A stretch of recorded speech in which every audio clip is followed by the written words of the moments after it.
I'm the Dolphin of France. This video is purely for entertainment and does not infringe on copyrights or laws. The rights to the novel and image belong to the original author. We do not claim ownership.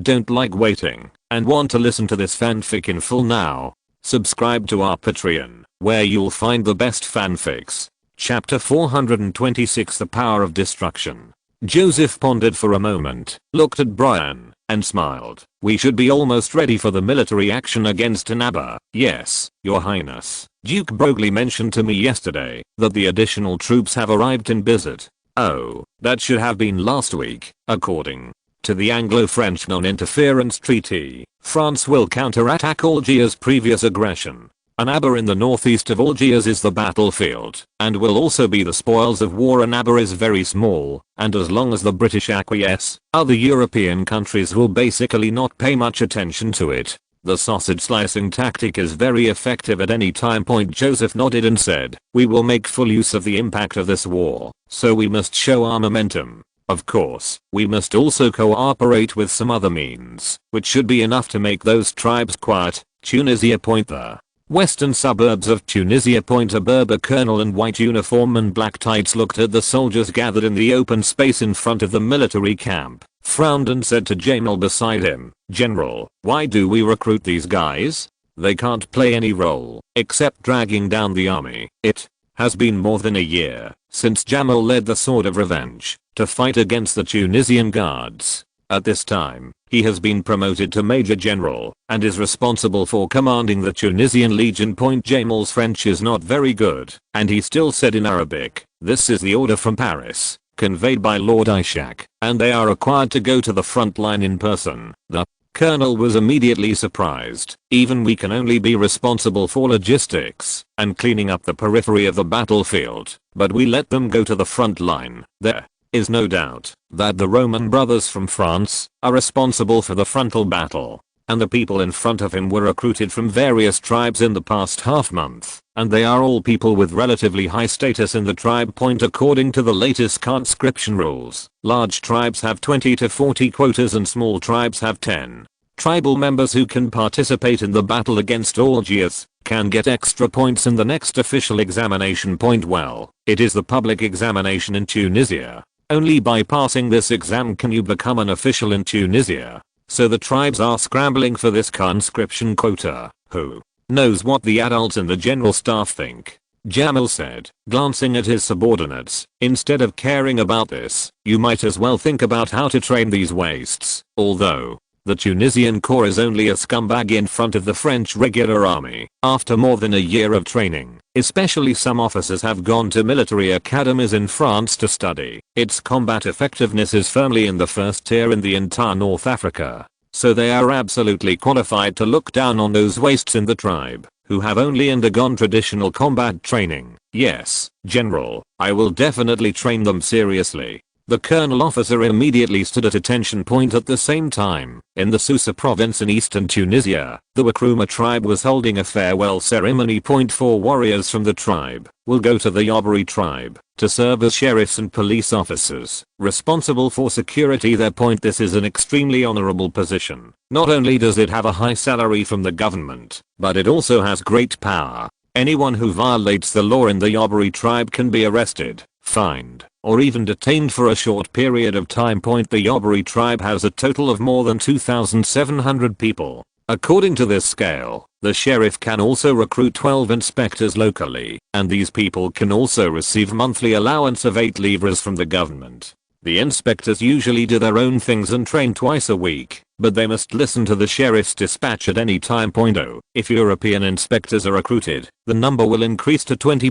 With the continuous influx of immigrants from mainland France into Tunisia, it is not difficult to recruit people of European descent. The tribe's chief personally led the tribe to send the 4 warriors several kilometers away. You know, these sheriffs will bring considerable benefits to the tribe. Every time they find a violation of the law in the Yobari tribe, they will increase something called law and order contribution for the Wakruma tribe. And this contribution can be used to offset the taxes that the tribe should pay. The chief calculated that, as long as the 4 people can catch enough violations, the tribe can save thousands of livres in taxes every year. 3 days after sending the warriors away, the Wakruma tribe received a decree from the province to which it belongs. In order to reduce conflicts between tribes, the tribe will no longer be allowed to have any form of tribal soldiers. The chief was immediately anxious and asked the official who came to convey the decree, what should he do if there are no tribal soldiers and robbers attack the tribe? The latter smiled and told him that these things will be the responsibility of the new sheriff. The sheriff of the Wakruma tribe seems to be from the Aboto tribe, and he will also recruit some inspectors here. In the governor's residence of Susa province, the officer in charge of police affairs is reporting to Governor Joan on the appointment of sheriffs of various tribes. Joan nodded continuously, and finally signed and stamped the thick list with his personal seal point after the police officer left with the documents. The assistant governor on the side said to Joan hesitantly, "Governor, according to this model, the province will have to pay a lot of salary for the sheriff and his men every year. This will bring great pressure to our finances." The implication of his words is very clear. In the past, the tribes were responsible for public security. This money does not need to be spent at all. Joan smiled and said, "First, this is an order directly signed by His Royal Highness the Crown Prince. Second, you don't understand the significance of this measure at all. It may increase fiscal expenditure in the short term, but at most in half a year, our fiscal surplus will increase significantly. Why is that? It comes from a good trade environment." Joan only mentioned it briefly. He believed that the assistant governor would definitely understand the connection. Currently there is a large amount of investment from mainland France entering Tunisia. The tribes violated the law, privately levied trade taxes or tolls, and even extorted immigrants, which seriously affected trade and reclamation. If the sheriff can be used to restrict the tribes, Tunisia's development speed will be doubled. And prosperity will inevitably bring more fiscal revenue. In comparison, the sheriff's salary is nothing. The assistant governor immediately understood, but then said anxiously, "Governor, you know, if the interests of those tribes are affected, they will not hesitate to kill the sheriff who interferes with their money making." "You are right." Joan nodded. "So, His Royal Highness the Crown Prince arranged for those people with status in the tribe to go to Annaba. They will see the power of destruction there." Chapter 427 Tribal Warriors. At the same time, in the Cassi Palace in Tunisia, Tunisia's intelligence director Ishak was also discussing the same topic with his subordinates. "Yes, there must be tribes that are willing to take risks to get some money." Ishak sneered. "In fact, we need such examples." "Need?" The intelligence officer next to him was surprised. "What do you mean?" "The Palace of Versailles has issued an order that, if a serious case of the murder of a sheriff occurs, the tribe in charge will face severe punishment." Ishak said, "If the tribe leader takes the initiative to take responsibility, all the high-level tribes will be arrested. If no one stands up, then the adults of the entire tribe will become coolies." "Will this cause a backlash from other tribes?" "Don't worry." The intelligence director waved his hand calmly. "This is a serious crime of killing a sheriff, and other tribes will definitely not sympathize with them. Even the tribe where the sheriff came from will thank the military for avenging their people. As long as 1 or 2 tribes set an example for everyone, other tribes will become very respectful of the sheriff." Algiers and Abba. Cahill, commander of the Algiers Guard, rolled up the secret letter in despair. His hands were shaking, and he repeated it 5 or 6 times before he put the roll of paper into the mailbox. The letter had just been sent from Mitiga. The content could be summed up in one sentence: the British had cut off all aid. From funds to weapons, from intelligence to military advisors, everything disappeared overnight. In other words, Algiers now had to face the wrath of France alone. Lord Day ordered him to hold on to Annaba until the Algiers ambassador completed the armistice negotiations with the French. However, Cahill knew very well that, even if the elite guards he commanded before could not resist the powerful French at all, he had confirmed this last year, and the so-called guards in his hands now were just a mob that had been put together and trained for less than a year. He estimated that he only needed 3,000 French troops to launch a charge. No, even just a few rounds of artillery fire, and his defense line would collapse. No. He still had the Moroccan Black Guards. Keller suddenly had an idea. As long as the Moroccans helped, he should be able to defend Annaba for a month or 2. He hurriedly waved to his attendants and said, "Quick, prepare a heavy gift. I'm going to see said Pasha. Tamiray, a small town on the border of Tunisia. Lefebvre looked east with a telescope for the 30th time today, and there was still only wasteland in his field of vision. He said to the staff impatiently. Haven't those guys arrived yet? My wife takes the children on an outing faster than them. Yes, Lieutenant Colonel, they are already 2 days behind schedule. 2 days and 7 hours. Lefebvre roared. Originally, he was extremely dissatisfied with being sent to Tunisia. Except for him, most of the guards went to Silesia to fight the Prussians head on. And he can only play with the weak North African natives here. Even if he wins, there will be nothing to show off to others in the future. Just a month ago, the war in the southern Netherlands was coming to an end. After the Prussian withdrawal, General Leo led the Austrian army to attack the rebels in Brussels. The main force of the southern Netherlands rebels had suffered serious losses before, and most of the defenders were new recruits. In addition, because Hanover and Prussia withdrew their troops one after another, morale was extremely low. So Leo, with the help of Lefebvre's corps, quickly entered Brussels, and the southern Netherlands parliament was dissolved. Van der Noot fled to the Netherlands with some core members of the Brabant uprising. Most of the other rebels surrendered. So far, except for Wallonia, the southern Netherlands has returned to Austria. Joseph ordered the Guards Corps to rest for a month before going to Silesia to fight. As for Tunisia, in fact, the 20,000 people of Shura's corps alone were enough to capture Annaba, but in order to have a sufficient deterrent effect on the tribes of Tunisia, Joseph still transferred Lefebvre. Lefebvre led 4,000 guards to assist in the battle. If Joseph had not asked Lefebvre to wait for the arrival of the tribal warriors and take them to the front line, Lefebvre might have captured Annaba a week ago. Finally, at about 4 PM that day, nearly 5,000 tribal troops arrived in Tamiray one after another. Until noon the next day, the tail of the team was still outside the town. In addition, hundreds of people were missing because they fell behind. Lefebvre was already impatient and immediately ordered the tribal army to rush to the front line. The guards were ready to attack at any time. Ignorance is fearless. The tribal warriors, everyone was ready to fight, thinking about killing a few Algiers and taking some military merit back. The next morning, the morning breeze blew away the mist. Keller saw the solemn French army formation through the telescope, and his heart twitched. Soon, a melodious trumpet sounded from the French army, and then he saw a team of nearly 5,000 French soldiers lined up in a very messy 3-layer line formation. That could barely be considered a line formation, slowly approaching him. Keller did not dare to be careless at all. Thinking that it was a new tactic of the French army, or a skirmisher formation, and immediately ordered the entire army to be on alert, and at the same time, notified the Moroccan guards to cooperate in defense. About 50 minutes later, the French skirmish formation finally reached a position 400 steps away from the Algiers defense line. During this period, the formation was separated twice, and the officers had to stop and reorganize.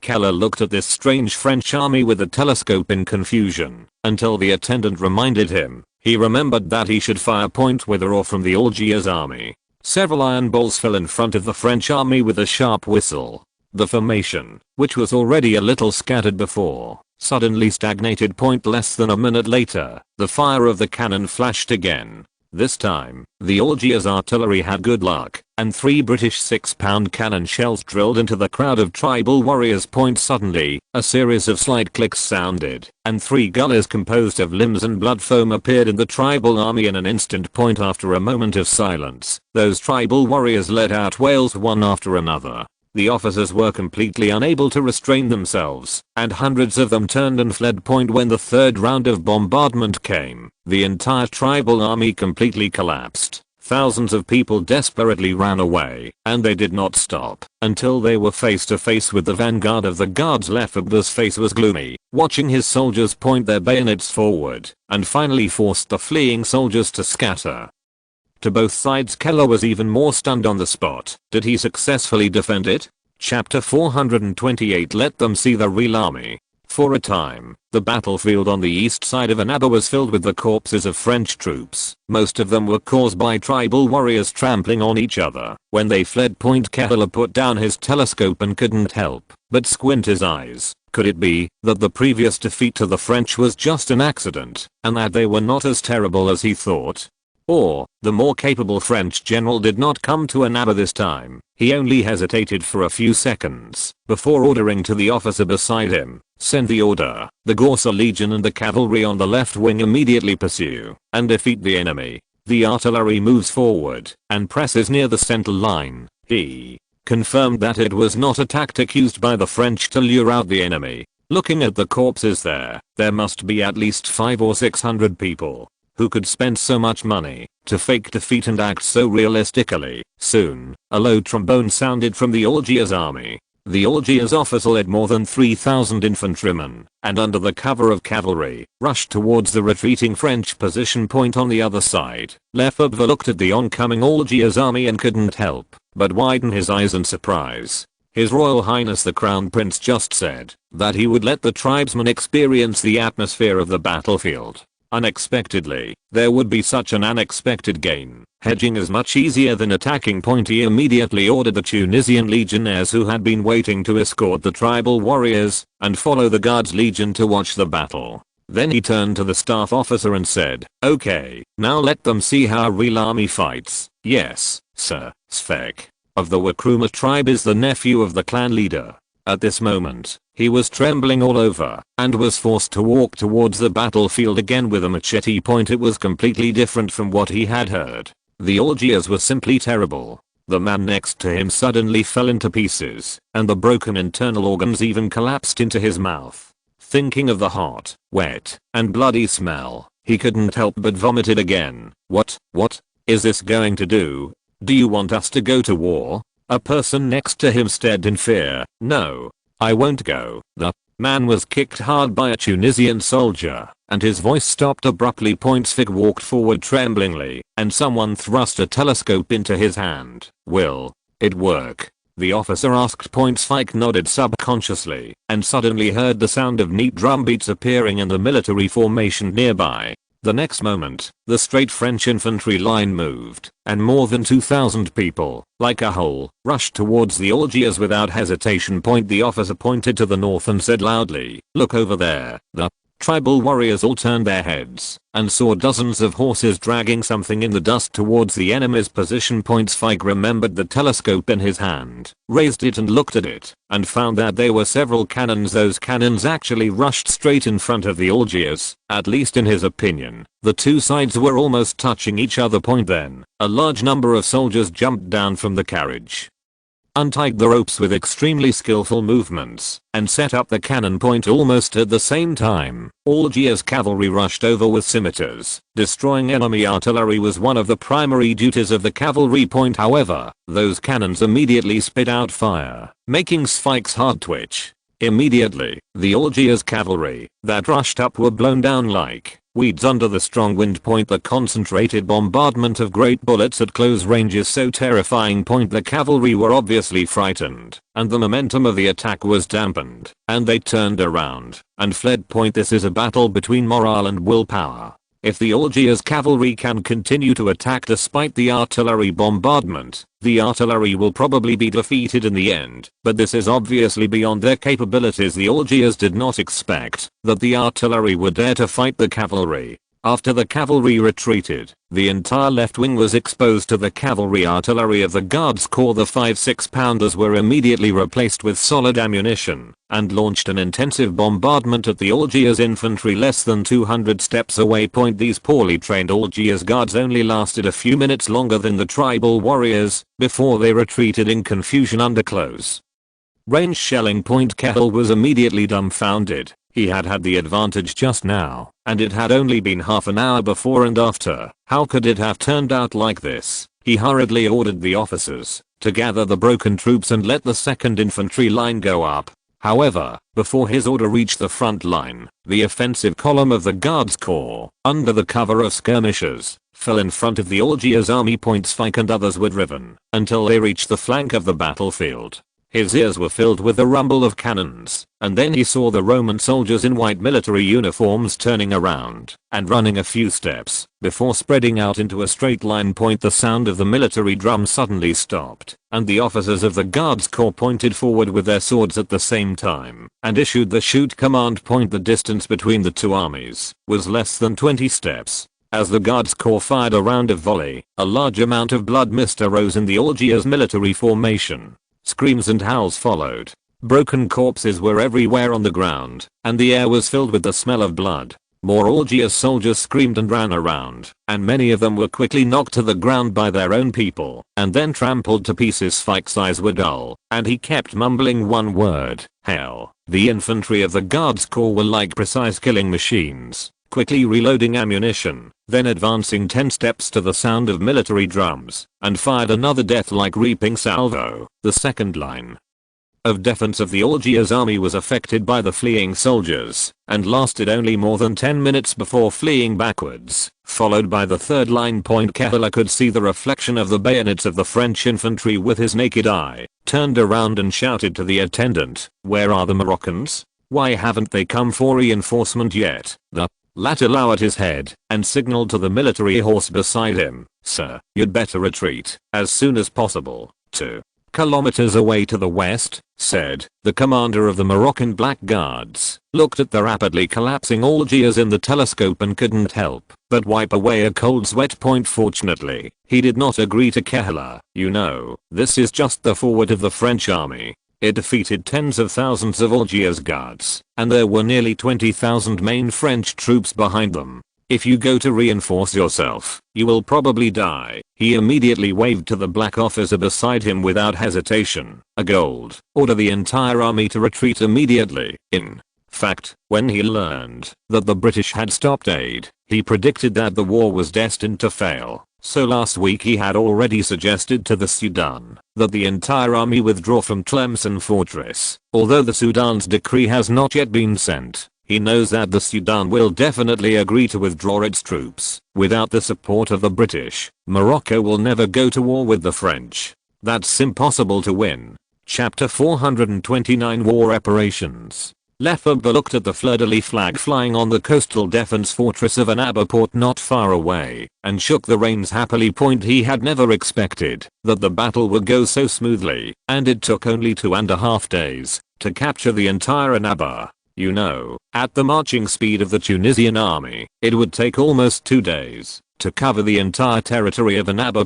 In other words, I can return to Europe in a few days, and I will definitely be in time to participate in the big battle in Silesia. A company commander ran over on horseback, raised his hat and saluted Lefebvre. "Master, we found a large number of heavy artillery in the Algiers fortress." "Oh." Lefebvre waved his hand indifferently. "The Algiers cannon is of little value, based on the casting level here in North Africa. The power of the 32-pound coastal defense gun is not as good as the European 18-pound gun." The company commander immediately said, "Sir, those guns are produced in Britain. There are 3 32-pound guns, 8 24-pound guns, and the lighter ones have not yet been counted." Lefebvre's eyes immediately lit up. If it were British goods, so many heavy artillery would be a profit. It was indeed a profit. At that time, the Duke of Leeds spent tens of thousands of pounds building Annaba's coastal defense fortress, but it fell into the hands of the Guards Corps without firing a single shot.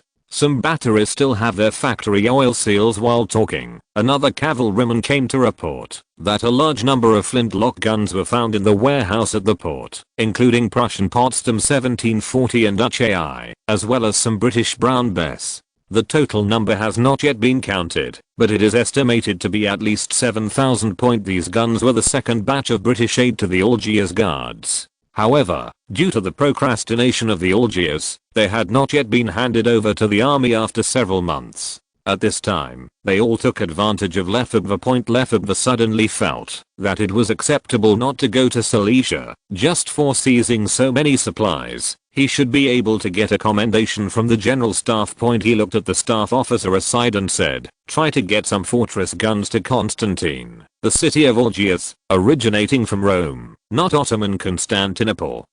And then we can go back." Constantine was a city in Algiers south of Annaba.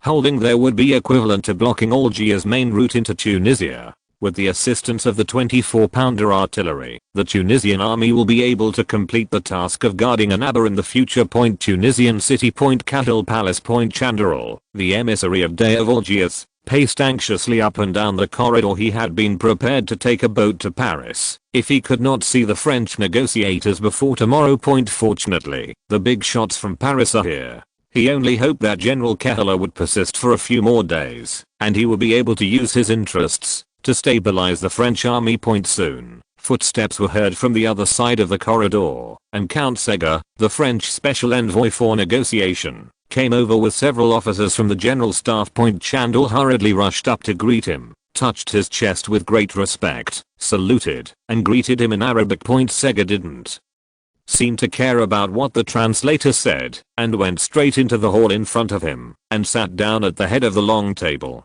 Currently, the French model is popular in Tunisia, and people of high status are no longer willing to sit on the carpet and talk. Something happened.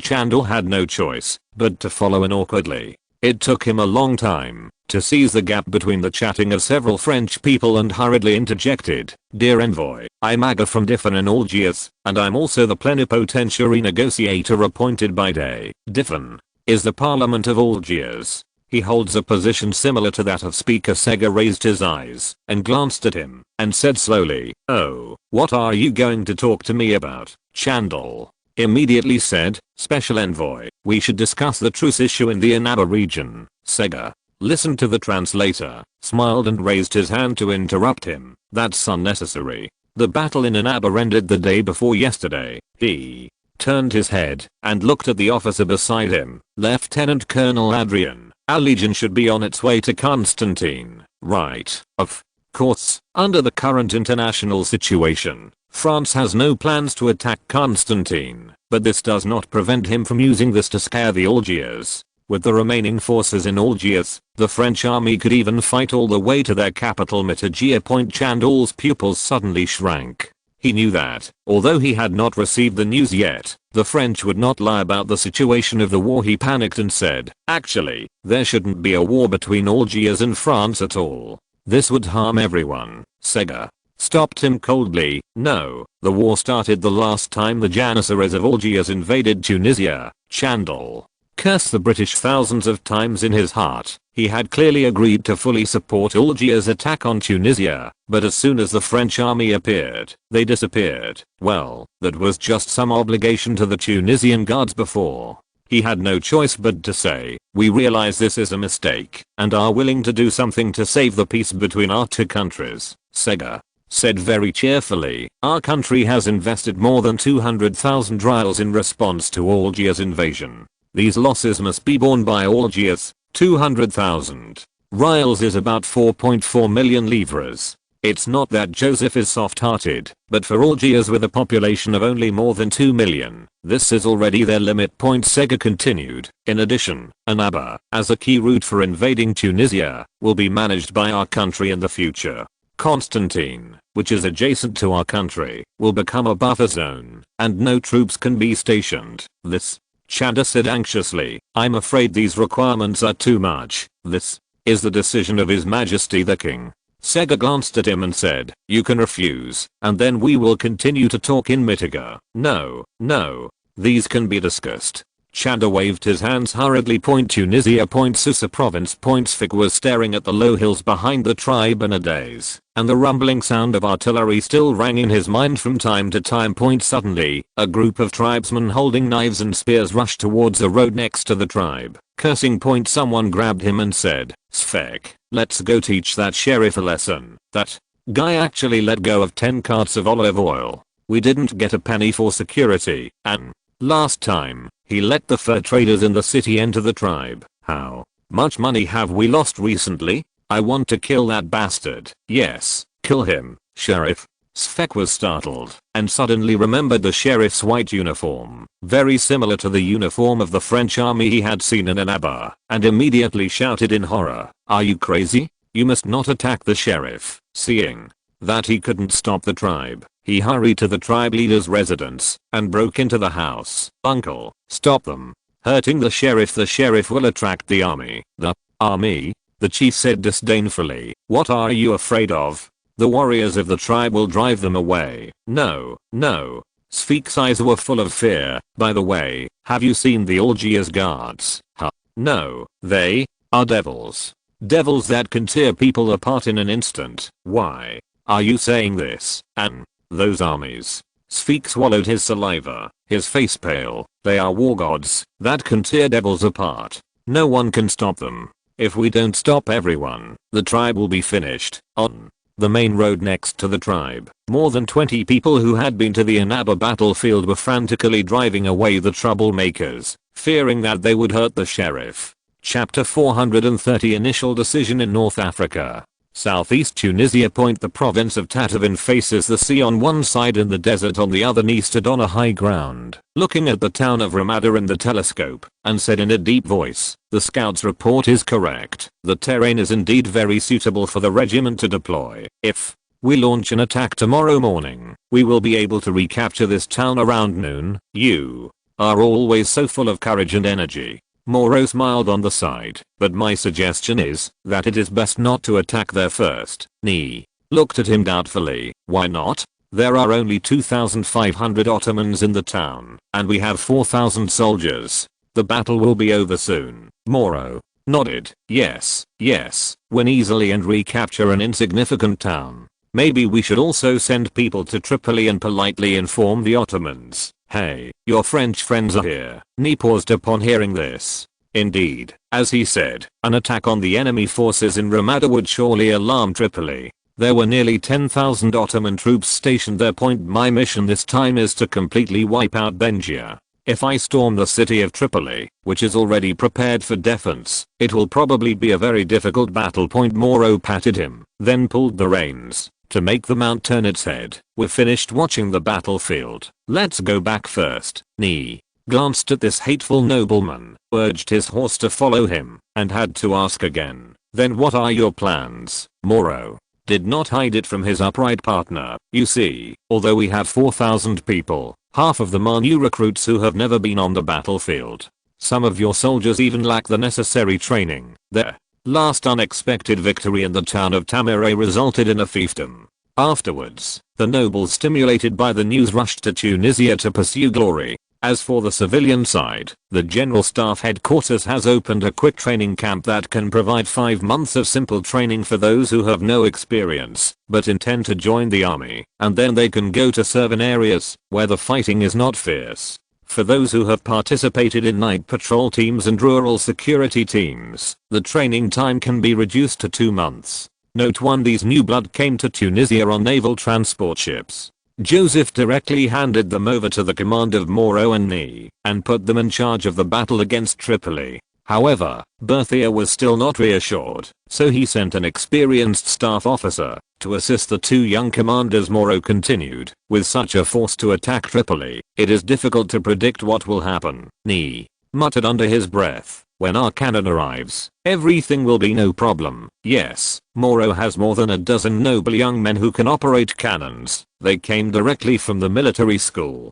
Currently, this young regiment not only has artillery, but also has as many as 1,200 cavalry. The ratio is simply ridiculously high. Most of them were aristocratic classmates brought out by Moreau from school, but they suffered a lot from the Tunisian local government, who was responsible for their logistics. Moreau nodded. Cannon can solve some problems, but if Bengiel's main force can be allowed to leave Tripoli, things will be much simpler. Surprise flashed in Nee's eyes. "You must have thought of a way." Although he didn't like this cunning noble, he still recognized this guy's mind. "I'm not absolutely sure, but I can give it a try," Moreau said, looking eastward. "Ah, my lovely fief, I don't know how much output it produces every year." Nee glanced at him disdainfully and murmured in a low voice, "Do all nobles have such greedy faces?" At noon the next day, Moreau requisitioned a large amount of supplies from the nearest town, Meade, but these items had nothing to do with combat, including expensive clothing, jewelry, handicrafts, spices, etc.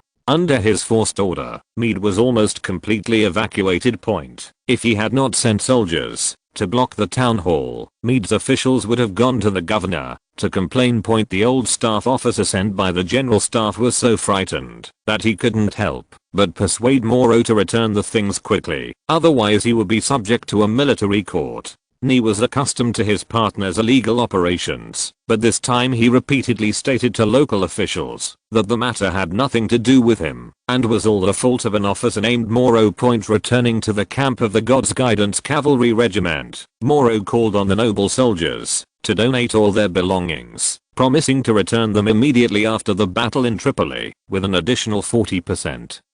Interest. After some preparations, a luxurious caravan consisting of 17 or 18 carriages left Meade and rushed towards the Goulamist tribe in the oasis to the south. The caravan arrived carelessly near the town of Ramada in the southernmost part of Tunisia. Seeing that it was getting late, they camped on the spot to rest. Not surprisingly, the Ottoman cavalry who occupied the town of Ramada soon discovered this fat sheep during their patrol and immediately returned to the town to report. A few hours later, nearly 1,000 Ottoman soldiers swarmed in, quickly defeated the caravan's guards, and snatched the carriage. The leading officer was overjoyed when he heard the soldiers report on the loot.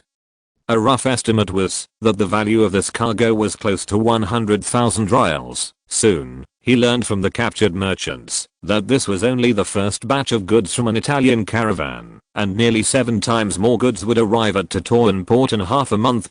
However, the value of the goods was high, and the number of guards was even greater. According to the merchant, the Italian caravan hired French regular troops to escort it, and the number of people might be more than one regiment, that is, nearly 2,000 people. The officer immediately transported the loot back to the town and sent someone to send the news back to Tripoli. In the White Palace of Tripoli, Bengiel heard that there were goods worth 700,000 rials that would land in Tataoun, and his eyes lit up immediately. 700,000 rials, that is more than 15 million livres. This is a huge sum of money that any warlord cannot help but be tempted by. Especially after the British had only paid a small half of the benefit of £100,000 promised before, and suddenly there was no follow-up. This almost killed him. The army in his hands was sent from Istanbul. If they could not provide them with enough benefits, they would not mind replacing one of their own to be the Pasha of Tripoli. This is a tradition in the Ottoman Guards, and they even replaced the Ottoman Sultan many times. After a brief hesitation, Bengiel made a decision to lead 6,000 soldiers and 2,000 people from Ramada to Tataoun port to rob. He had received news not long ago that the main force of the French army was fighting the Algerians in Annaba, more than 400 miles away, which means that Tataoun only had less than 2,000 troops. Tataoun port is only about 70 miles away from Tripoli city, and it can be reached in a week if you walk fast. He should be sure to win if he leads 8,000 troops to raid.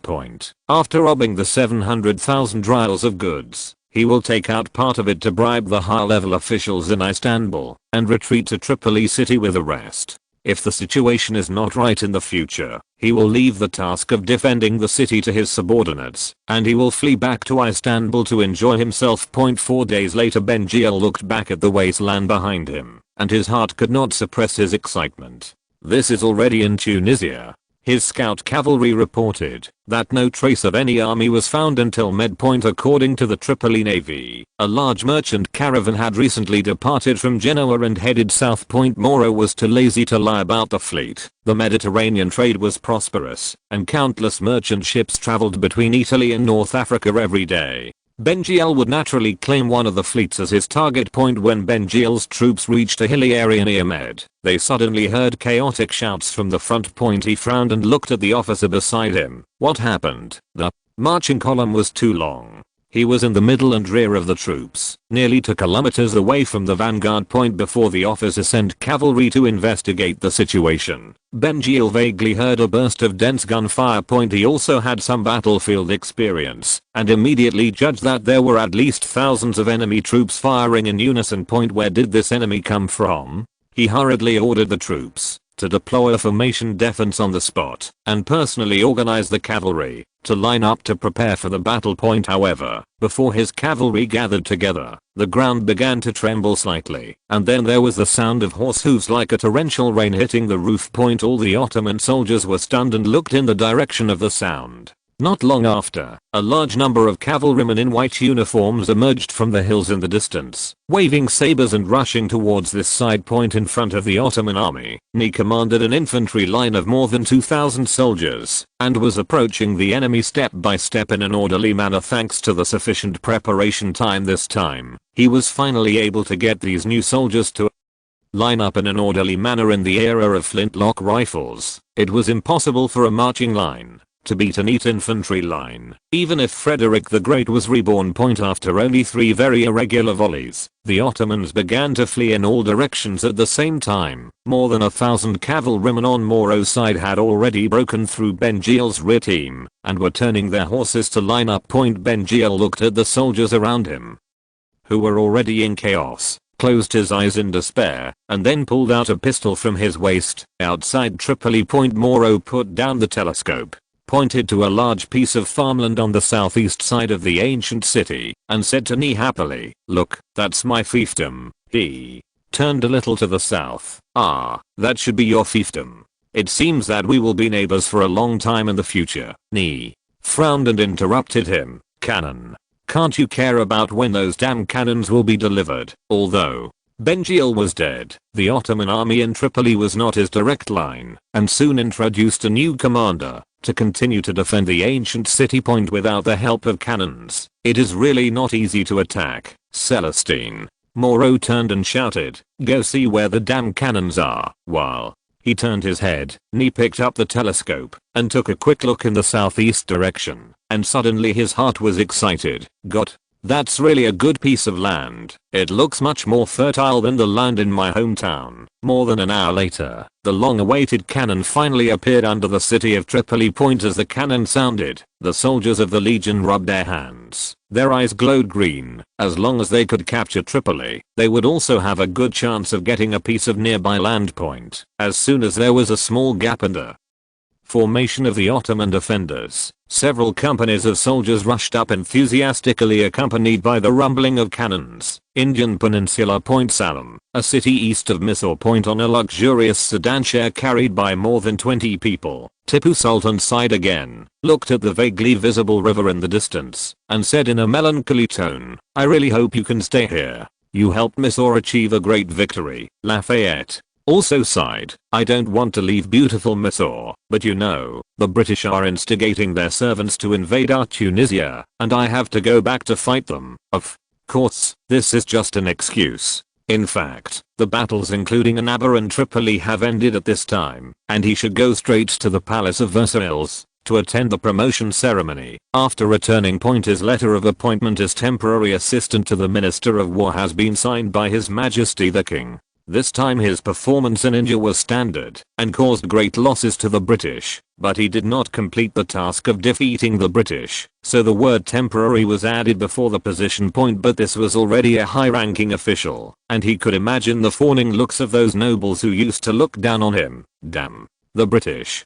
Tipu Sultan angrily slapped the armrest, then shook his head and said, "I have to deal with these demons alone in the future." Lafayette remembered the instructions of His Royal Highness the Crown Prince, and whispered, "Don't worry, there will definitely be other friends to help you." Tip Sultan's eyes lit up immediately. "What do you mean?" Lafayette moved closer. "All weapons, raw materials for casting cannons, medicines, gunpowder, and military uniforms, etc., will be shipped from the Ottoman direction. But the price will be slightly higher than before. Ottoman is Mysore's traditional trading partner, and there are a large number of fleets traveling between them. These offshore merchant ships sail along the coastline, flexible and hidden. Even if the British fleet fills the Indian Ocean, it is difficult to stop them." Great. Tipu Sultan was delighted. The price is not important. Mysore has a population of 18 million and has been doing business with Europe for a long time, so the treasury is very abundant. Lafayette continued, "There are 2 more things you must remember. Please tell me."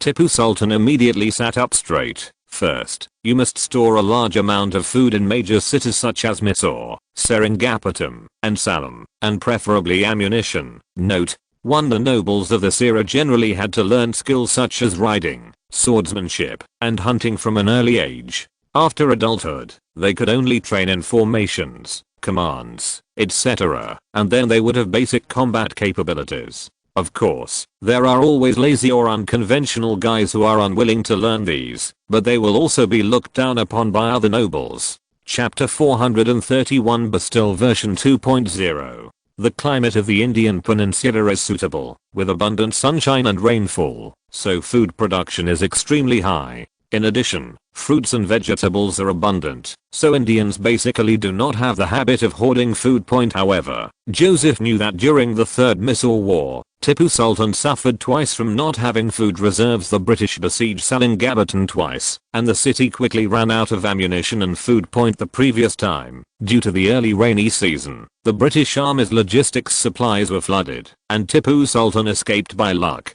The next time Tipu Sultan had to take the risk and lead his army out of the city, trying to find a breakthrough, but the British continued to call in servant troops from the Indian princes to block it, so he always returned without success. In the end, because he ran out of food and grass, he had to sue for peace from the British, ceded half of Mysore's territory, paid a war indemnity of £3 million, and handed over his 2 sons to the British as hostages. Saved his seat. The East India Company used the huge sum of £3 million, or 75 million livres, to rapidly expand its armaments in the Far East, thus laying the foundation for the unification of the Indian peninsula. 8 years later, Tipu Sultan was killed by the British Army, and the country of Mysore was destroyed. In fact, a serious plague broke out among the British Army at that time. If Tipu Sultan persisted for a few more months, they would probably have to withdraw on their own. So Joseph's first advice to Tipu Sultan was to stock up on more food. With the grain output in India, if you allocate some randomly, it will be enough to feed the entire city of Seringapatam for 2 or 3 years. Tipu Sultan was a little puzzled. Why hoard food? Lafayette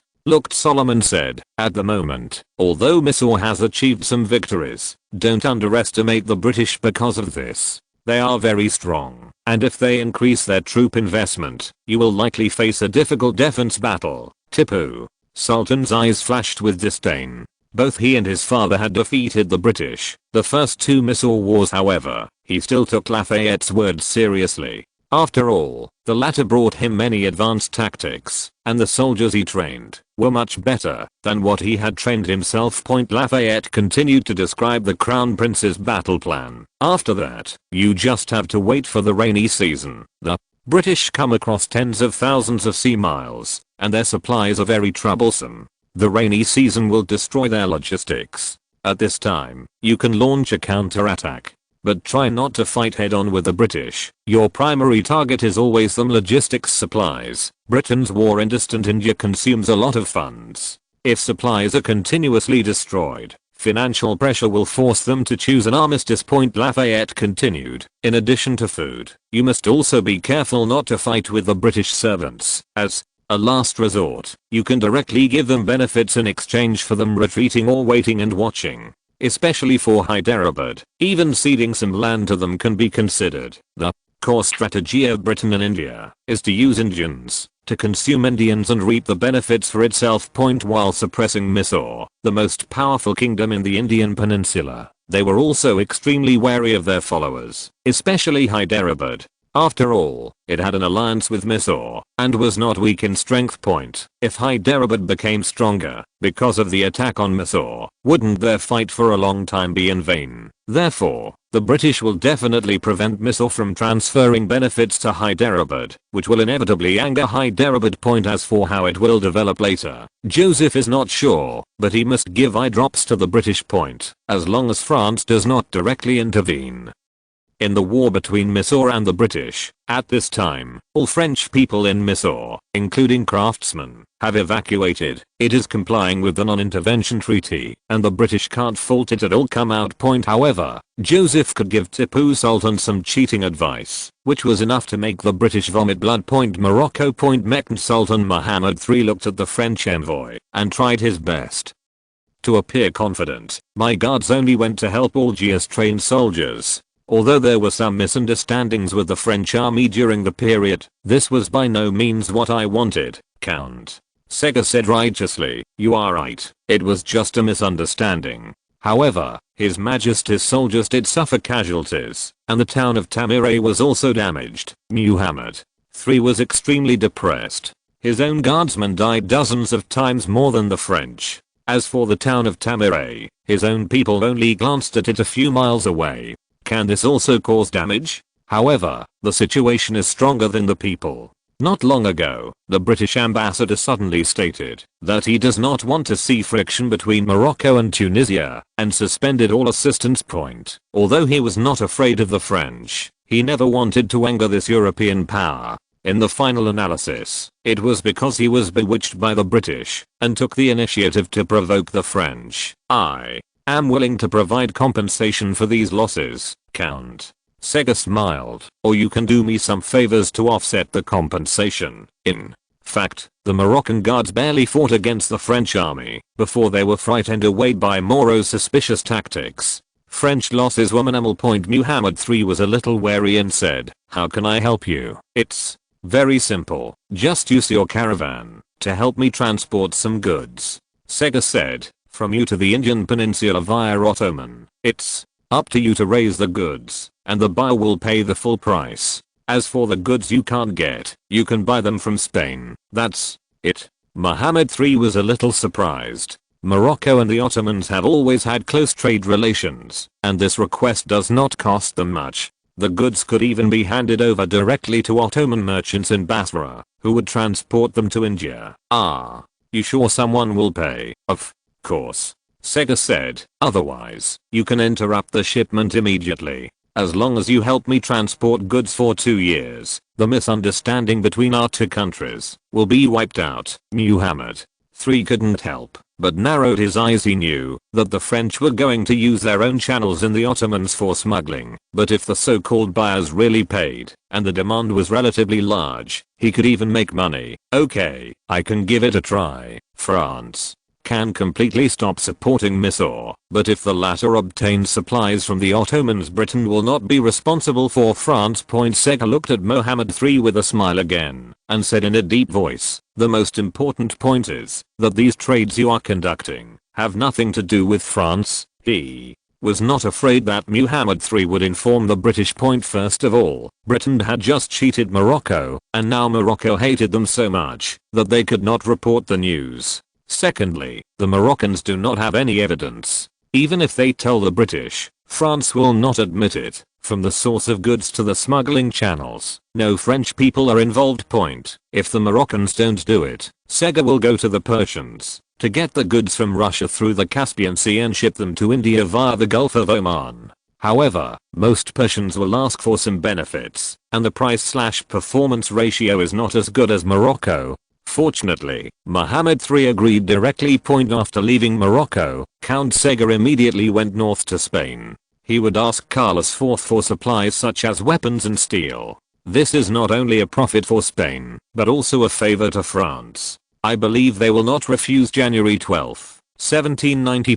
Paris. A top-of-the-line light grey jewel-shaped carriage sped past the pedestrians, and then stopped suddenly at the edge of the Bastille Square. A servant hurriedly arranged the steps for getting out of the car, and then opened the door. Mr.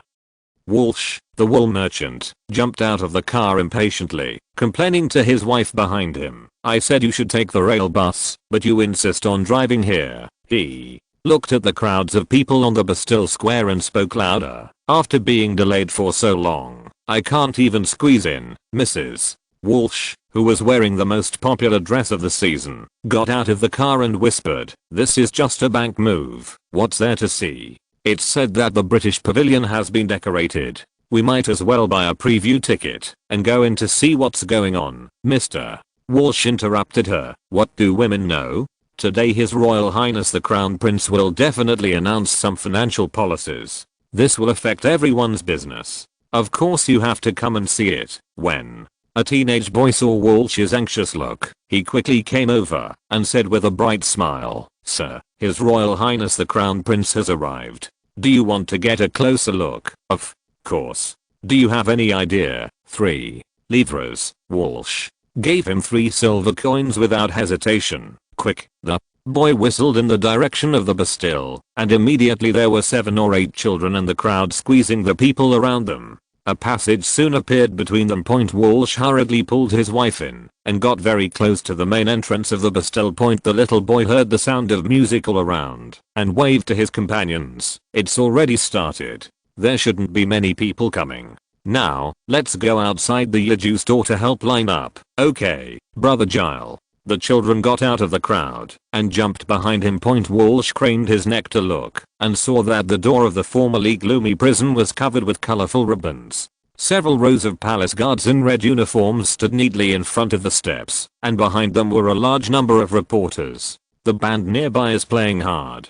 Judging from their level, it was probably a palace band. On the top of the main entrance of the prison, a huge brass sign was hung, which read Bank of France, head office. As a salute roared, the music stopped momentarily.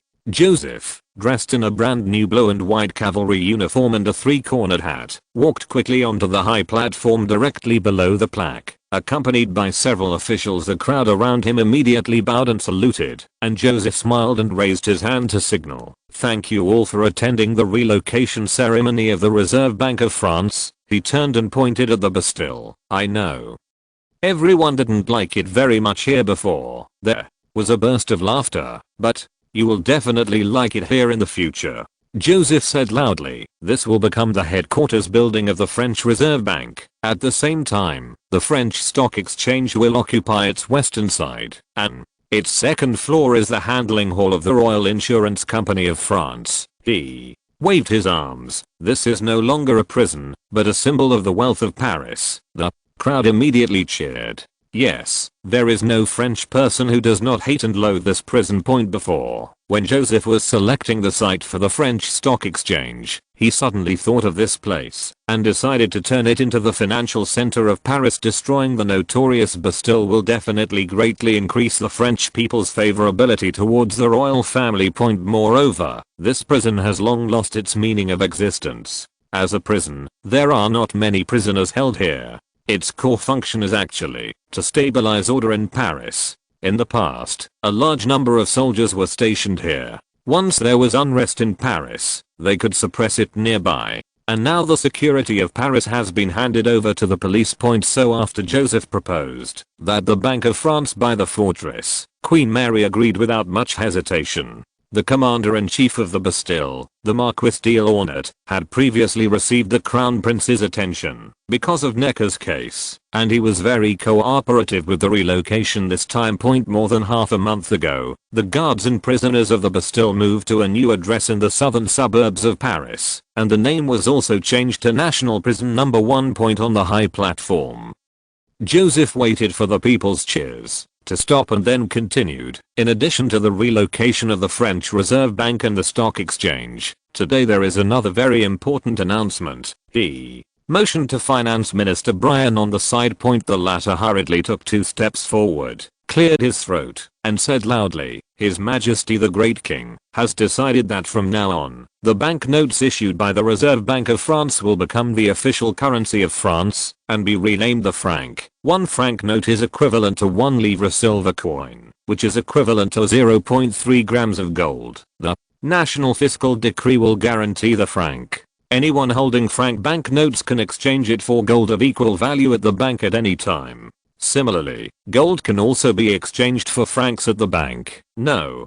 one in France is allowed to refuse francs, otherwise he will be prosecuted. Coins such as livres and écus will be circulated at the same time." The crowd suddenly became excited. Although the banknotes of the Reserve Bank of France are already circulating in many places, the official confirmation of its currency status at this time still shocked everyone. After all, decades ago, John Law issued banknotes indiscriminately due to the Mississippi incident, causing many French people to go bankrupt overnight. Since then, people have been very resistant To paper money. Brian glanced sideways at the crown prince, raised his hand to signal everyone to be quiet, and then continued. In order to maintain the stability of the currency value of the franc, the royal family, the financial department, the Reserve Bank of France and the French Chamber of Commerce will jointly establish a currency supervision meeting to supervise the issuance of banknotes to ensure that there is no indiscriminate issuance.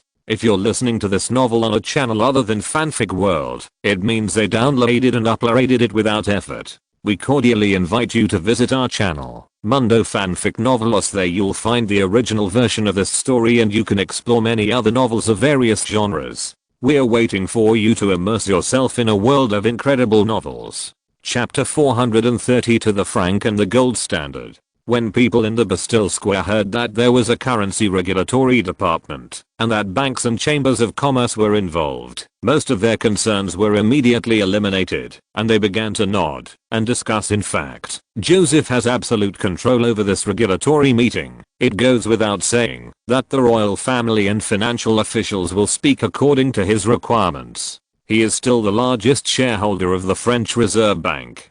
Even the French Chamber of Commerce is currently controlled by the capital aristocracy and still follows his lead point, so monetary policy is basically his decision. This is not to create a monopoly. At present, his financial concept is more than 200 years ahead of the world. Rather than letting today's economists try randomly, it is better for him to get it right in one step. Of course, in the future, this regulatory agency will still have to standardize and form a scientific and effective currency management system. After all, he will grow old one day, and he cannot always rely on his great prophecy for financial management. The reporters present had their pens flying, and the crowd was talking a lot. Although they knew that the government had announced an important economic policy, no one realized that this would be an epoch-making moment for the French economy. The series of monetary policies announced by Joseph are exactly the gold standard system that has been followed by all the powerful countries in the world since the mid-19th century. For ordinary people, it seems that they can only use banknotes when buying things. The previous livres are still used as usual, and nothing is different. However, at the national level, the underlying logic of currency and economics has changed. After this, all French currencies were based on gold. The livre can be used for trading, not because of its silver coin properties, but because the French government stipulates that 1 livre can be exchanged for 0.3 grams of gold. In other words, if the French finance declared that the livre could no longer be exchanged for gold, then people would have to sell the silver coins as silver into francs before they could be used for circulation. This may seem ordinary to people in the 21st century, who are accustomed to relatively stable currency values and mature exchange rate systems, but in the 18th century, it was a pioneering move that could significantly improve the national economic environment. In this era, there is almost no concept of national legal tender. Whether it is rivers, florins, ducats, North African rial, or Ottoman aksh, as long as you take real gold and silver, it can circulate freely in the French market. Even pound notes were accepted, as they could be exchanged for gold coins at the Bank of England. So you can imagine how chaotic it was when conducting trade. For example, someone said that this batch of goods would be paid in ducats, but when the money was paid, it was found that half of the money was in rials, mixed with some ekats. Okay, don't do anything else today, and let's do the math slowly. Different places have different exchange ratios between various currencies. For example, in provinces along the Mediterranean, 1 rial can be exchanged for 22 livres. After all, it can be used directly to buy things from North Africa. In northern France, it may only be worth 20 livres and 10 sous, purely based on its gold content. As a result, southern merchants were extremely reluctant to sell their goods to the north. Even two towns not far apart don't like doing business with each other, because they are accustomed to using different coins. This has seriously affected the country's business operations. Don't underestimate the impact of this. Business relies on the circulation of money and goods. If the circulation is slightly blocked, the trade volume will be cut in half, and then cut in half, let alone such a situation, where everything is stuck. In addition, the gold standard system can be used to prevent currency wear and tear, undervalued currency, and the impact of the rise and fall of the exchange price between gold and silver on the value of currency, etc. At present, in the entire world, except for the United Kingdom, which implemented some gold standard models under the auspices of Newton, yes, the man who was beaten by Apple. All other countries still use precious metals for transactions. It was Newton's operation that made Britain's business environment second to none in Europe. Coupled with their excellent tax policy, it paved the way for them to become an empire on which the sun never sets. Now, Joseph is about to introduce a complete version of the gold standard system to France. The crown of Europe's best business environment may soon change hands. In addition, the implementation of the gold standard system also gave the government more ability to regulate financial markets, and the exchange rate was very stable. Therefore, until the 1970s, many countries were still using the gold standard. Joseph had also been planning to implement the gold standard for a long time, and he chose this time after careful consideration. The first is that France has recently gained a large number of overseas markets. According to the news returned last week, Moroanese legions have completely controlled the city of Tripoli and continue to march eastward. 70% of Tripoli's population is concentrated in Tripoli city and surrounding areas, and the east is relatively desolate. Moro and the others should not encounter any decent resistance. It is estimated that they should have arrived in the Sirte area in the east by now. Note 1. Together with Tunisia and the Annaba region of Algiers, France now has a solid foothold in central North Africa. Although these places are not large in area, they are fertile lands enriching products. They are also transfer stations for Mediterranean trade, and the trade volume is very considerable. In addition, in the Walloon region of the southern Netherlands, French investment has begun to take shape recently, and a large number of coal mining and coal refining companies have been established. And as a fertile European region, its economic capacity is almost equal to that of the entire Tunisia. At the same time, after more than a year of continuous promotion by Joseph, France's industrial development has also achieved remarkable results. At present, Lion has put into use more than 200 automatic looms and nearly 3,000 spindles. And the number is still increasing. With the supply of wool from New Zealand and cotton from Russia, the cost of textiles in Lion has been reduced to about 120% of that of the British. This figure was at least 150% a year ago. If you take into account France's fashion appeal and advantages in style design, Lion's textiles can already grab a large piece of meat from the British in Europe. There are also winner-making industries in Bordeaux and Champagne, steel and steam engine industries in Nancy, paper-making, luxury goods, machinery industries in Paris, etc., which have made great progress. And industries such as gas lamps, chemicals, and furniture are also waiting to be online. Now there are a large number of factories and immigrants who are looking forward to obtaining funds, and Joseph can take advantage of this opportunity to let banks issue a large amount of banknotes as loans afterwards. The factory will use these francs to purchase equipment and raw materials, or pay workers' wages. Immigrants will also use it to buy daily necessities from locals or hire locals. In this way, it won't take long for the franc to become very popular. Note 1. At the end of the 18th century, the relatively wealthy Benghazi region was still under the control of the Egyptian Mamluks, so it did not belong to Tripoli. The territory of Tripoli ended at Sirte to the west of Benghazi, and the area was not large. Chapter 433 World Industrial Fair and strong financial support can, in turn, promote the construction of industry and new land. With France's industrial technology, policies, and financial level ahead of European countries, Joseph estimated that after another 3 to 5 years of rapid development, France's overall industrial strength will be unrivaled in Europe. Yes, including you, Britain, may be left behind by France by then, of course.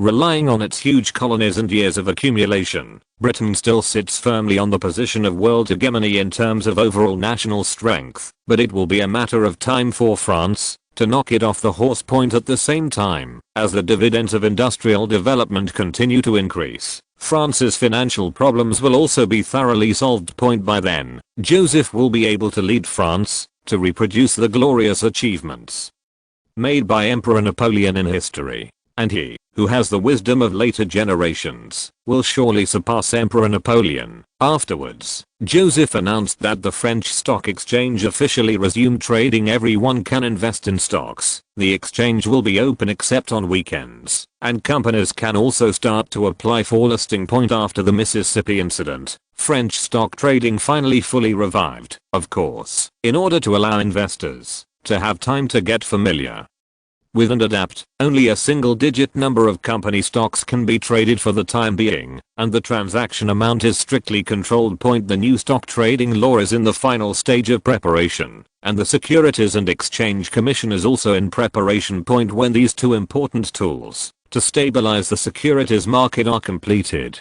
the French stock exchange will gradually relax the approval of listed companies and expand the scale of financing. You must know that Joseph used various new concepts of later generations to regulate the stock market right from the start. Similar to the situation in the US stock market where shell companies cheat investments, or big capital raises a certain stock by dozens of times in one day and sells it the next day, it will never happen in the French stock exchange. The stock market is the turbocharger of industrial development. As long as it is standardized, it will be of great benefit to industrial construction. If you want to win the competition in the Industrial Revolution, you must do the stock market. Finally, Joseph solemnly announced that the Bastille was officially renamed the Paris Financial Center, and then he pointed to the cannon on the tall wall of the Bastille and laughed. This will be the safest bank and exchange in the world. I believe no robber will have the idea of taking advantage of this place. Walsh listened to the deafening laughter and cheers around him, and squinted his eyes as a shrewd businessman. He keenly realized that France's monetary policy was better than that of Britain. The simplest point is that the exchange of pounds and gold can only be carried out at the Bank of England. That is, if the Bank of England goes bankrupt, then the paper pound will immediately lose all its value. The franc is guaranteed by the French state. Even if the French Reserve Bank is gone, the French government will find other ways to maintain the value of the currency. This is the difference between the complete gold standard and the gold standard that Britain is groping for. It was not until 30 years later that Britain officially implemented the gold standard system at the national level. Since Walsh came to France the year before last, he began to hesitate whether to shift the focus of his business here. Admittedly, the British market is huge, the country is richer, and the business environment is better, but France is on the rise, and its policy support for the industry is strong. Recently, it has opened up the markets of the southern Netherlands and North Africa. With the Seine-Rhine trade agreement, which allows access to the German market, France will definitely have a lot of opportunities in the future. Now, he has finally made a decision to choose France. He turned to look at his wife and smiled. Maybe we should buy a French noble title. Whatever you want. Mrs. Walsh blew on her cold hands and said coquettishly, but if we don't go to the Royal Palace, we won't be able to buy preview tickets. Anyway, the expo will officially open in a few days, and it won't be too late to go and see it then. Walsh said and pulled his collar. It's so cold. Why don't we go to lunch first? I heard that La Perrouse restaurant has added new dishes. There will be a lot of people after the expo opens. Mrs. Walsh said dissatisfiedly, you know, there are pavilions of more than a dozen countries to visit, and I don't want to be squeezed with those dirty and earthy guys. Walsh couldn't resist the woman. After the crowd on the Bastille, oh, now it should be called the Paris Financial Center Square, dispersed, he drove to the Royal Palace. This former residence of the Duke of Orleans has been empty since it was confiscated. At this time, in front of its main entrance, there is an iron square tower as tall as 3 people, on which are engraved the words First World Industrial Fair. Yes, Joseph has been planning the World Expo for a long time. Finally, after the situation in North Africa stabilized, he officially invited more than 20 countries to come to the Royal Palace to participate in this grand event. Of course, on the other hand, it was also because of the large amount of war reparations received from Algiers that the financial obstacles to holding the World Expo disappeared. Due to the grand occasion of the previous Paris Fashion Week.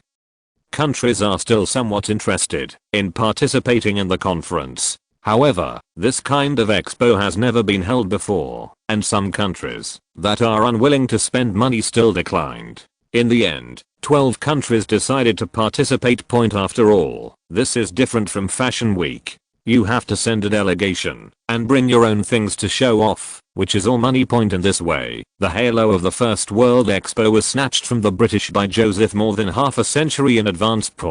And compared with the huge sums of money spent by the British in history to build the Crystal Palace as a venue for the World Expo, Joseph's investment was minimal. Crystal Palace, UK. The Palais Royal is just a casual decoration, and it is a luxurious and respectable venue. There are many unused palaces in France, such as the Louvre and the Palace of Fontainebleau. There is also the Luxembourg Palace queuing up behind, and holding such a grand event can bring out their value. On the day of the World Expo, Joseph also left a huge surprise for audiences across Europe. On that day, 40% of the streets in Paris will light up gas street lights at the same time, lighting up the night sky of Paris. India. North Canada, British and Mysores Northwestern battle. Front. Marquis Wellesley looked at the par in the telescope and frowned slightly. These simple fortresses are really disgusting. Cornwallis seemed to be used to it. He shrugged and said, "This is just the first time for you to face this thing, and I have already gnawed more than 20 of them. Oh, according to the information I got, there are at least more in the future. More than 50 seats. I will think of a way to deal with this thing." Marquis Wellesley put away the telescope. A cold look flashed in his eyes. "Then I will open a huge net to capture Tip, so that the beast cannot escape." Chapter 434 British Tactics. The next day, under the cover of a thin curtain of rain, a group of British soldiers slipped into the innermost layer of the path through a gap opened by a cannon. The defending Mysore soldiers hurriedly fled from the tunnel, but the man who left the ignited gunpowder barrel took out a flint, but the sparks, fired 3 times in a row, were extinguished by the rain blown in by the wind. 2 British soldiers appeared at the tower in trance and raised their brown bess flintlocks at him. An hour later, Marquis Wellesley looked at the 7 or 8 corpses soaked in the rain with a gloomy expression. He wasted a full 14 days on this crude fortress before finally conquering it. The Mysore people died less than 30 people. He glanced at the more than 200 flintlock guns and a 4-pound cannon piled not far away. He was about to return to the tent when he suddenly stopped. He turned to the officer in charge of sorting out the loot and asked, "Why didn't you see the enemy's gunpowder and cannonballs?" The officer hurriedly pointed to a dozen small wooden boxes under the tree. "Over there." Lieutenant Colonel Wellesley came from a family of military officers. Although he was young, he already had the rank of lieutenant colonel. He was a little surprised and said, "That's it. Yes, Lieutenant Colonel. In fact, this is the first time we have captured their weapons. They used to detonate gunpowder when evacuating." Wellesley stood in the rain and squinted his eyes. These ammunition were only enough for the soldiers defending the fort for another 10 days at most. In other words, they only prepared more than 20 days of ammunition from the beginning. He wiped the rain off his face, looked at the narrow tower at the top of the par, suddenly raised the corners of his mouth, turned to Cornwallis and said, "I think I have discovered the weakness of this thing." 2 days later, 40 or 50 Hyderabadi soldiers, in a very loose formation, cautiously attacked the par on the mound in front. Soon, gunfire rang out inside the par, and a Hyderabadi man lost half of his head to a lead bullet on the spot. The others were shocked and wanted to run away subconsciously, but when they turned around, they saw hundreds of British soldiers in red uniforms pointing their guns in the distance. Their hearts suddenly tightened, recalling the scene where dozens of people who had fled back in the morning were shot on the spot. They quickly turned around, looking for a hiding place around them, and then bravely raised their guns to fight back. The order given to them by the British commander was to attack for an hour, and then they could retreat and replace the next group of people. However, in less than half an hour, these dozens of people were beaten to death by Mysore soldiers. The British officer in the distance put down his telescope and turned to look at Wellesley. Seeing the latter nodding, he immediately shouted to a small group of Maratha soldiers next to him, "It's your turn. Go and capture that fort." Driven by the British soldiers, the Marathas moved toward the par with pale faces. "Ah, you sure this is effective?" Cornwallis looked at the Indian soldiers who were shot and fell to the ground one after another and turned sideways to Wellesley. "We seem to have gotten nothing except huge casualties. Just watch patiently," the latter said calmly. "If I guess correctly, this fortress can be captured before dark." Nearly 50 Maratha soldiers were all killed quickly, and another group of British servants were forced to rush forward. They began to use the former's corpse as a cover, but they only lasted for more than 40 minutes, and then the next group at around 5 o'clock in the afternoon. Cornwallis looked at the corpses spread around the pa and made a rough estimate. There should be more than 10 groups of Indian soldiers dead there, at least 600 people. He was about to say something more to Wellesley, but unexpectedly found that the Mysore fortress had become quiet. "Okay, it seems that my judgment is correct," Wellesley said with a smile on his face. "Let our people come up." "Yes, Lieutenant Colonel." Immediately, nearly 1,000 British lobster soldiers surrounded the pa. However, they only encountered extremely sporadic counterattacks. The British used gunpowder to blast open several layers of walls and drove the Mysore soldiers into the tunnel. Then the retreating defenders detonated the gunpowder barrel, and more than half of the tower at the top of the pa collapsed. Cornwallis used the remaining light of the setting sun to see the British flag being planted on the fortress that had troubled him for half a year. He looked at Wellesley in shock. How did you do that? Question mark.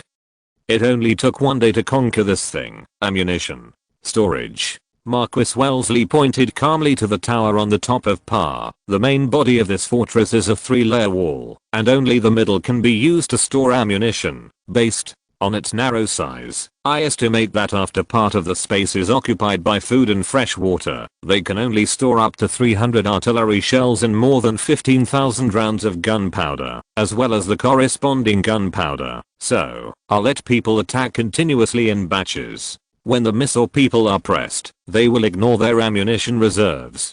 Oh, and long-term continuous shooting will also significantly reduce their hit rate. Eventually, they exhausted their ammunition and our soldiers rushed in. That was it. In fact, he said a little less. That is, after killing a large number of enemies, Mysore soldiers will enter an extremely excited and bloodthirsty state, so they only know how to keep shooting, and do not think about tactics at all. Cornwallis listened to the young officer in front of him calmly describe the tactics of using human lives to exhaust the enemy's ammunition, and couldn't help but be stunned on the spot. It turned out that the measures he had taken to reduce casualties and save the lives of soldiers had also failed. Time for the enemy to rest and deploy tactics. In fact, continued pressure at all costs is the best tactic to deal with the Mysore people with low military literacy. But he thought of another question. Although we quickly captured the fortress, the casualties were too many. They killed at least 600 people in this day's attack. Based on this figure, after all the fortresses in Mangalore are solved, the price will have to be between 20,000 and 30,000 people. They're just some Indian natives. Wellesley waved his hand nonchalantly. Their population is very large, so this is nothing. As he was speaking, he saw the commander of the Hyderabad army walking towards him with a dark face, but he continued to say to Cornwallis with a normal expression, "And my goal is not to capture Mangalore. Just let Tipu know that we can quickly breach his fortress." The Hyderabad officer came to the two men and shouted in a rough voice without even saluting, "You can't let my soldiers die like this." Nearly 400 people died today, Marquis. Wellesley looked at him with a smile and said, "It is a soldier's duty to die in battle.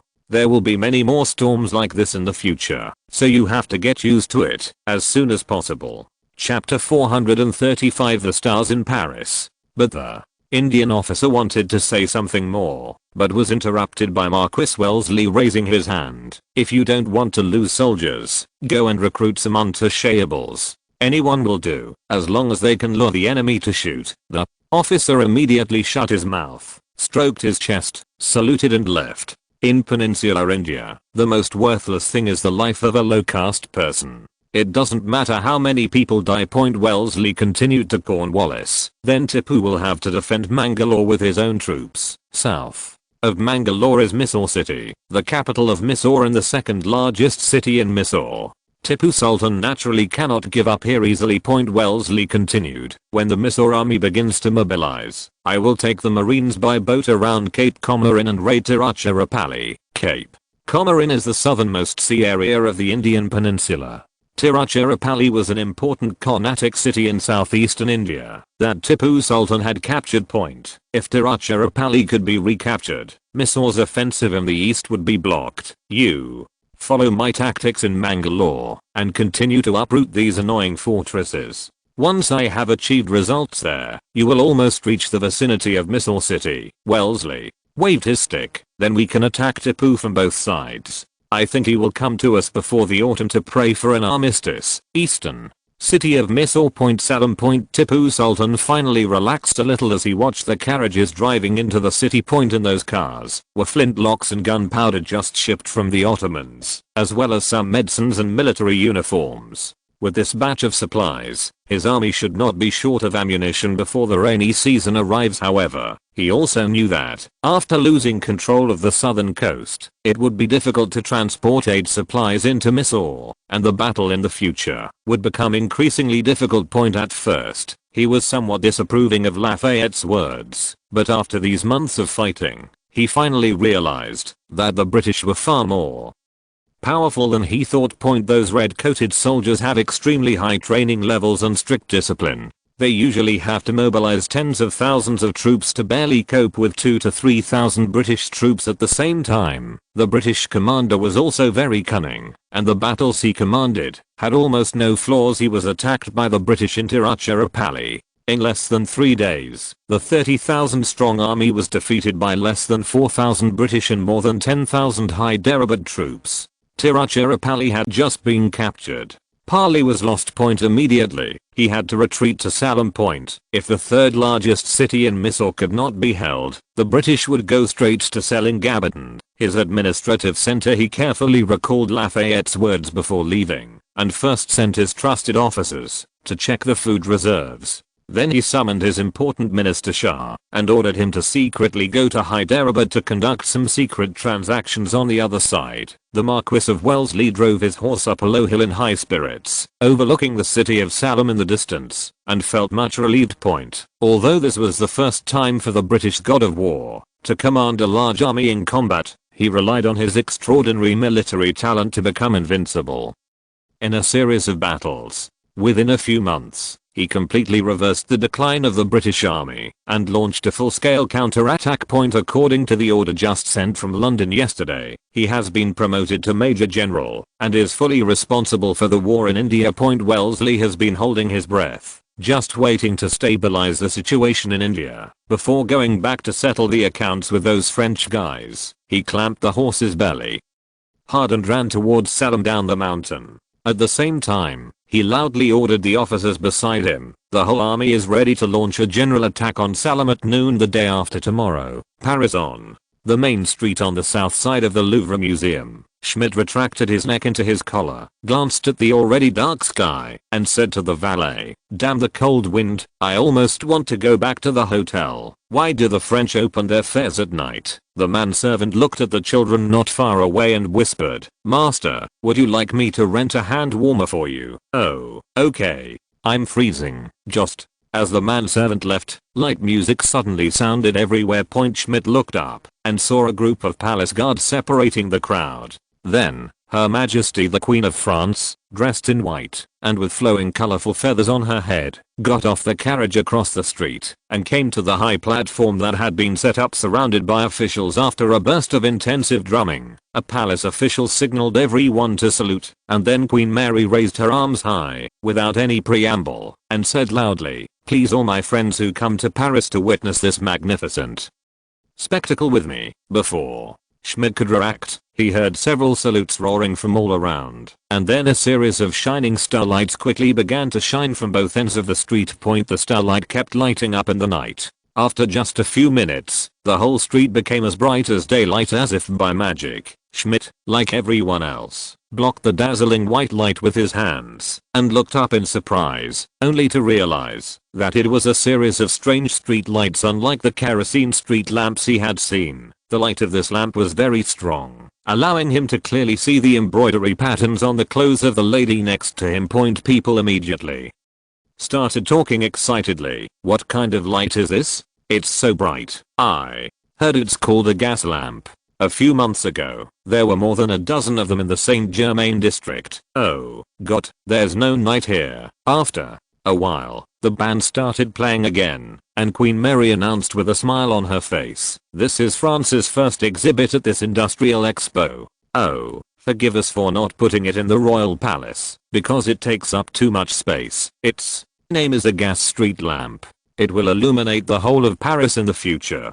After other places fall into the night, this place is still a prosperous and bustling metropolis. Then, next, the World Industrial Exposition officially begins. I will participate in this global event with you. Please enjoy the magic and convenience brought by industrial technology." While the French Queen was still giving a passionate speech, Schmidt could not wait to get out of the crowd and looked into the distance. He saw that the entire Paris neighborhood was full of starlights. The light belts composed of lights extended all the way to the sky, which reminded him of the future world in the novels he had read before. He suddenly lost all his tiredness, took the hand warmer handed over by the servant, and just followed the bustling crowd, and walked casually along the street. The shops along the street were still brightly lit, and the vendors on both sides of the road were hawking enthusiastically. The flow of people on the street was even more than during the day, and the night around added a sense of mystery and fashion here. Chapter 436 European Paradise. Schmidt wandered around the brightly lit streets of Paris until 2:30 in the morning. Only then did intense fatigue finally suppress his excitement, urging him to return to the hotel to rest. That night, he bought countless fashion items, healthcare products, and handicrafts. The servant beside him was exhausted by the large bags and had to hire a teenage boy to help carry things. The Palace Garden Hotel, where Schmidt stayed, was very luxurious, and the suite had been turned on with gas lights, emitting a dazzling light like the sun. This alone made him feel that spending an extra 3 florins to live there was the right decision. He looked out the window at the Paris streets dotted with countless stars and felt that this place and Munich were simply not in the same world.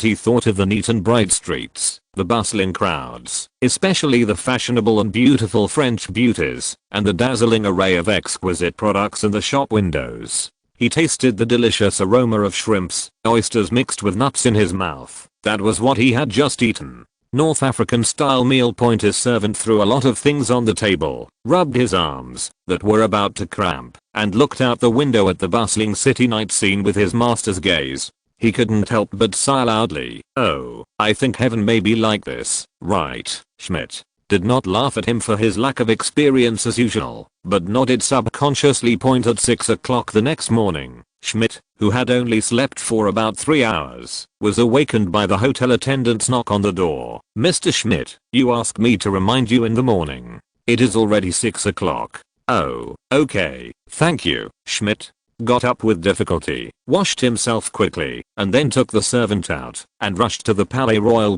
Several people from the Bavarian Chamber of Commerce were already waiting in front of the royal palace. Schmidt hurried forward and greeted these old acquaintances politely. For a moment, music sounded everywhere, and French Industry Minister Mirabeau gave another lengthy speech. Then, accompanied by white doves being released, the door of the royal palace was slowly opened. Holding a VIP letter in hand, Schmidt did not queue up like other tourists, but entered the Palais Royal directly from the special passage. When the garden of the royal palace appeared in front of him, his eyes widened instantly.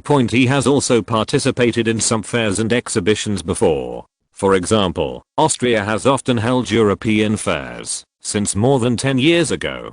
The United Kingdom has also held similar ones, but those fairs are just relatively luxurious countryside. Just a market. Workshops or merchants put out some good products in the exhibition hall and hawked them enthusiastically. The government organized nobles and wealthy people to visit, held some banquets and dances, and finally concluded successfully. But at this time, what Schmidt saw in front of him was not a country fair at all, but extremely majestic venues from various countries separated by tall wooden walls or gardens from the nearest Austria pavilion. He saw the miniature Hofburg Concert Hall, Stephen's Cathedral and other iconic buildings. The North Africa pavilion next to it was decorated like a Mediterranean port scene, with a looming model of the Colosseum inside. Note 1. When he and the distinguished guests from various countries entered the Austria pavilion, what appeared in front of him was Austria's iconic industry glass products. However, unlike the simple display of goods in the past, what is displayed here is a complete set of glass production process models, and several craftsmen are demonstrating the operation for every 1 point. When he saw the colorful glass wine flask that was created after extremely complicated craftsmanship, he instantly felt as if the thing had a soul. Then there are displays of tanning, iron making and other industries. In the past, when Schmidt attended this kind of exhibition, he would only glance at the exhibits casually, and at most he would praise a certain object for its excellent workmanship. Today, he stopped at the Austrian pavilion for more than an hour, until all the ordinary visitors came in, and then he reluctantly followed the road signs, and walked to the adjacent Dutch pavilion. Here, Schmidt was quickly attracted by the demonstration of the shipbuilding process, and when he saw the newly designed river cargo ship by the Dutch, his eyes suddenly lit up. As the second largest shipping operator in Bavaria, he immediately realized that this kind of ship could reduce his costs a lot. He hurriedly stepped forward to ask the people in the Dutch pavilion for information such as the address of the factory that manufactured such boats, and planned to buy a few after the exhibition. However, after the expo staff nearby heard his words, they immediately smiled and signaled to him that there is a business hall on the second floor of the Royal Palace, where you can obtain detailed information on all the items on display, and even directly sign contracts for transactions. After Schmidt paid a small deposit, a waiter took him to the business hall. He immediately saw lawyers and bank employees waiting for service next to him. Before lunchtime, Schmidt signed a letter of intent to purchase with the shipyard, and paid a small deposit under the witness of a lawyer. The money is remitted directly to the Netherlands through French banks, which is extremely convenient. When Schmidt returned to the main venue of the exhibition in the gardens of the Royal Palace, he couldn't help but sigh in his heart. It turns out that the exhibition can still be held like this. At the same time, in various exhibition halls of the Palais Royal, visitors from all over the world also expressed similar exclamations. It turns out that exhibitions can still be like this. Absolutely brilliant. It's so worthwhile to come to Paris this time. It's really an eye-opener. People's shock was completely within Joseph's expectations. Just kidding. All kinds of business activities and exhibitions in the 21st century have already matured to the point where they can't be more mature. He just copied the exhibitions he had seen, which was a complete dimensionality reduction attack for this era, where the World Expo would not appear until half a century later. At this expo, everything from the layout of the exhibition halls of various countries to the content of the demonstrations to the production of models was planned by him, so naturally they would not be bad. This was because the preparation time was relatively tight. Otherwise, if some national costumes, songs, and dances from various countries were added, and even the food from various countries were added, the effect of the expo would definitely be more sensational. The next day, when Schmidt finally visited the French pavilion, he was stunned on the spot. The visitors were all sitting on the sightseeing bus pulled by the steam engine, which automatically drove along the track around the pavilion. Inside the huge exhibition hall, from high-pressure steam engines to new automatic looms, from luxurious and comfortable carriages to new synthetic board furniture, from gas street lamps to advanced steel smelting, a large number of novel inventions made him dazzled, and all kinds of products were refined and beautiful, full of high-end feeling. After just a few hours of visiting, the image of France in his mind has instantly improved several levels. Note 1. The Colosseum here refers to the El Gem Colosseum built during the Roman rule of Tunisia, located in the suburbs of Susa. Chapter 437 Catherine II's Return. The second floor of the Tuileries Palace. Joseph couldn't help but smile as he looked at the statistical report on the World Expo that Bailey had just compiled. He originally just wanted to use the opportunity of the World Expo and the installation of gas street lamps in Paris to promote France. Unexpectedly, before the World Expo ended, the current amount of various commercial orders had reached more than 6 million francs, and this is the number of contracts signed in the business hall. According to Bailey's estimation, including private transactions, the total amount should exceed 10 million francs. Among them, nearly 70% are orders from France. After all, France is the host country, the exhibition hall is the most fully prepared, and the promotion of the products is very successful, so it is not surprising that it attracts a large number of buyers. Although many of these orders may not be completed in the end, as long as 60% to 70% can be implemented, it will greatly promote the sales of French industrial products.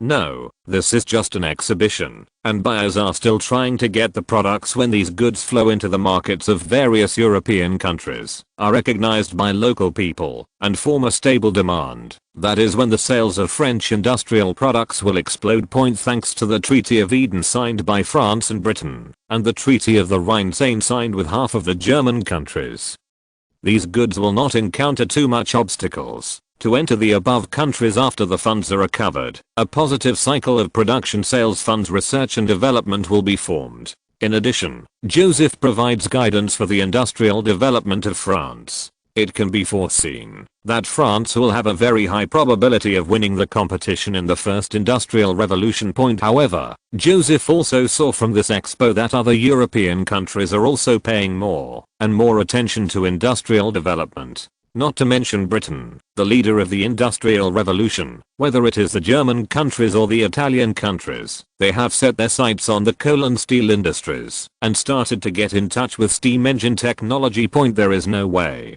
the circle in Europe is so small. Whoever comes up with something good, other countries will immediately follow suit. Historically, after the Industrial Revolution in Britain, other major European powers also started the industrialization process. Even Austria, which was the slowest, was only 20 years behind Britain. So Joseph did not dare to slack off in promoting the development of French industry. The world of this era follows the law of the jungle. Powerful countries will never have any mercy on weak countries. Especially the strongest country at present is Britain, a guy who has made trouble in his genes. France must be strong enough to deal with the hostility and subversion that the British will inevitably carry out, so the pace of industrialization must be accelerated. Joseph handed the statistical documents of the World Expo back to the Minister of Commerce, and then reminded, please try your best to provide support to the factories of these orders, especially those involving the textile, steel, and chemical industries. If you encounter any problems, report directly to me. Yes, Your Highness. Bailly bowed slightly, discussed some things about the closing ceremony of the World Expo with Joseph, and then got up and left. Berthier and the Minister of Commerce, who had been waiting for a long time, nodded and walked quickly into the office of the Crown Prince. They bowed to Joseph and said, Your Highness, I received news from Vienna at noon that the Lefebvre Corps has arrived in Brunn. It is expected that the Royal Guard Corps troops in Silesia will be fully assembled within 5 days. Joseph nodded. Please ask the General Staff to convey my order to the Guard Corps. The entire army will temporarily rest in Austria. I will rush to Silesia immediately after the World Expo. Berthier was a little surprised and said, Your Highness, are you going to Silesia? After all, in his mind, France's battle in Silesia was mainly a gesture to Austria, and there was no need for His Royal Highness the Crown Prince to go in person. Yes. Joseph nodded. We will have some fierce battles there, so I must be on the front line. Seeing the puzzlement in Berthier's eyes, Joseph smiled and said, the current border between Prussia and Austria is almost the same as before the war. In this way, they can easily negotiate a ceasefire, and if Prussia loses part of Silesia, do you think they will accept this result? Berthier immediately realized something and hurriedly said, Your Highness, in this case, we will face 120,000 Prussian troops. You must have confidence in the French soldiers. Joseph said, besides, Sooner or later, we will face such a war, and it is also good for the army to accumulate experience as soon as possible. Joseph knew very well that, as long as the German countries could not form a joint force, Britain alone could not pose a serious threat to France on the European continent. So the hotspot of Silesia must continue to heat up. Russia. Street. Petersburg. Catherine II looked at the French foreign minister in front of her in surprise. You mean, France will invest heavily in Donbas and send people to develop it there? Yes, Your Majesty. Talleyrand bowed and said, this is a plan personally formulated by His Royal Highness the Crown Prince. 3 companies have confirmed that they will invest, and one of them is the Silk Steel Company, which currently has the highest output in France. You may have heard of it. Ekaterina II had not waited for the reply from the ambassador to France on whether France agreed to the Franco-Russian marriage. She originally thought that France would pursue a policy of keeping a certain distance from Russia, but she did not expect that the French Crown Prince would immediately send a big gift. Could it be that the French were not satisfied with Alexandra's bloodline, but still wanted to strengthen relations with us? She put aside the thoughts in her mind and asked Talleyrand, so, what does His Royal Highness the Crown Prince hope to get in return? Talleyrand smiled sincerely. Your friendship is the greatest reward for France. Oh, in fact, His Royal Highness the Crown Prince believes that coal or iron mines are likely to be discovered in the Donbas region, so developing there will be of great benefit to both our countries. Joseph knew that real diplomacy could not be like in TV dramas, where you go to someone's house to buy a piece of wasteland at a low price, quietly dig out the resources, and then secretly transport it back home. Others would only feel deceived, and at the same time, covet the huge benefits of resources, and eventually it would inevitably develop to tearing up the agreement, and becoming enemies with each other. And if I told Ekaterina from the beginning that I was sure that there were coal and iron mines in Donbas, but it was still wasteland, you could set a price, and if you really dug out the resources in the future, don't feel that you were at a disadvantage. The Russian Tsar smiled and nodded. I can give the mining rights of 20,000 Russian acres of land in the Donbas region to His Royal Highness the Crown Prince in response to his kindness. 1 Russian acre is more than 1 hectare, and 20,000 Russian acres is definitely a very vast area. Chapter 438. The Taste of Vienna.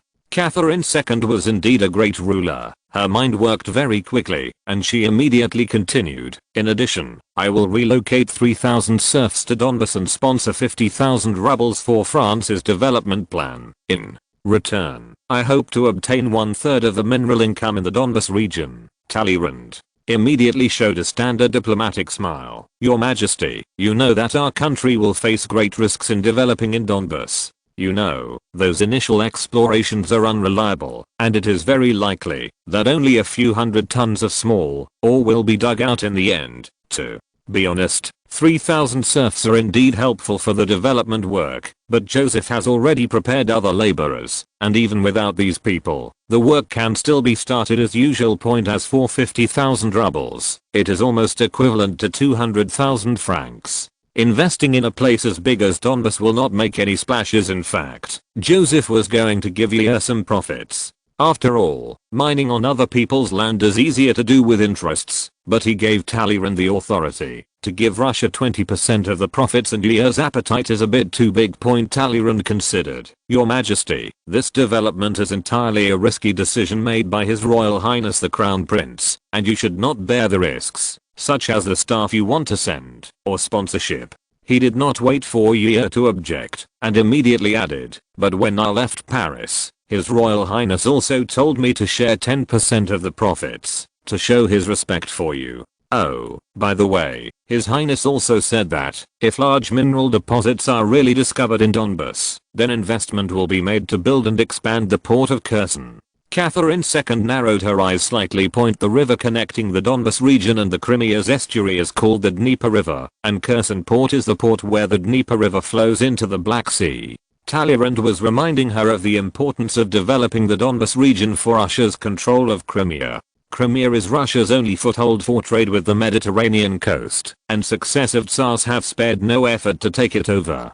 Heir also spent a lot of effort, fought a series of battles with the Ottomans, and died tens of thousands of people before he finally barely controlled Crimea Point. If the Donbas region on the north coast of Crimea can be developed rapidly, it will provide strong support for her rule over Crimea. At the very least, if a war breaks out in Crimea, it will definitely cost much less and faster to collect logistical supplies from Donbas than to transport them from Moscow Point. She smiled at Talleyrand and said, "Thank you, Your Highness, the Crown Prince, for thinking so much about our country. Then France will be responsible for all the investment first, and I will get 15% of the mineral income." She did think that developing Donbas was risky, and if the French really found a big mine, they would definitely need a lot of labor to mine it. Then she could send serfs to exchange them to increase her income. Talleyrand secretly breathed a sigh of relief, but continued to bargain. "Your Majesty, this ratio is too high, so I hope you can give preferential treatment on the taxation of the mining plant." After the dinner that day, Talleyrand seemed to inadvertently say to Catherine II, "Your Majesty, Prussia and Austria are currently at war in Silesia. Your Highness the Crown Prince begs you to understand His Majesty Joseph II's wish to regain his homeland in Silesia. You know, His Highness respects his uncle very much." Catherine II immediately remembered that Britain had also sent a special envoy to St. Petersburg last month, expressing the hope that Russia would not interfere in the war in Silesia. Today, the French foreign minister actually mentioned this matter again. The British statement was naturally what Joseph had requested in the non-interference treaty. Catherine II really hoped that Prussia and Austria could cease fire and then divide Poland with Russia, but she still had to consider the attitudes of Britain and France. Moreover, the French had just said that they would help her develop Donbas, which made it even more impossible for her to refuse. So, she nodded and said, "Archbishop Talleyrand, please tell His Highness that I have no intention of intervening in the situation in Silesia, Petit Trianon Palace." Queen Mary couldn't wait to sit on the chair as soon as she entered the room.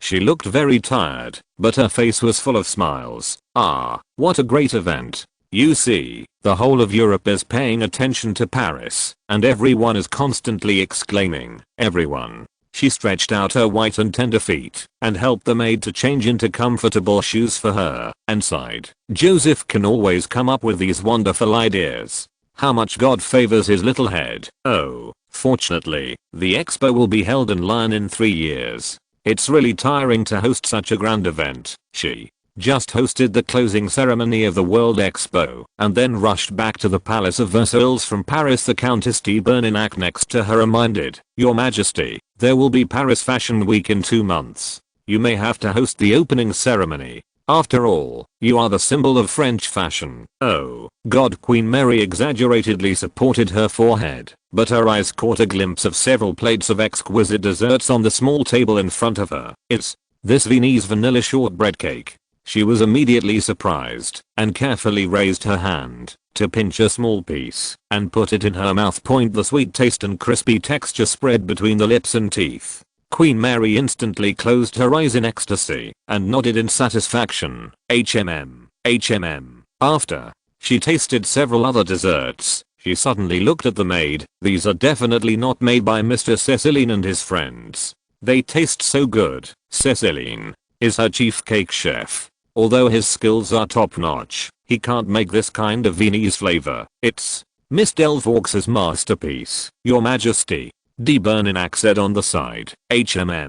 Yes, only she can make such a pure Viennese flavor here." Queen Mary looked at the maid next to her. "Where is Camelia?" A maid said hurriedly. "Your Majesty, Miss Delvaux is cleaning your piano room." Queen Mary smiled and shook her head. "She is always so restless. Let her stop working and come and chat with me." She originally asked Camelia to learn poetry, dance, etc. like an ordinary noble lady, but the latter insisted on fulfilling her maid's duties and busying herself every day, and she did a very good job. The old servants around the Queen with more than 10 years of experience did not manage as carefully as she did. Queen Mary cut off a small piece of cake with a fork and was about to put it in her mouth when she heard the voice of the court etiquette officer. "His Royal Highness the Crown Prince has arrived." Joseph entered the room and bowed to his mother. "Dear mother, I may have to go to Austria soon.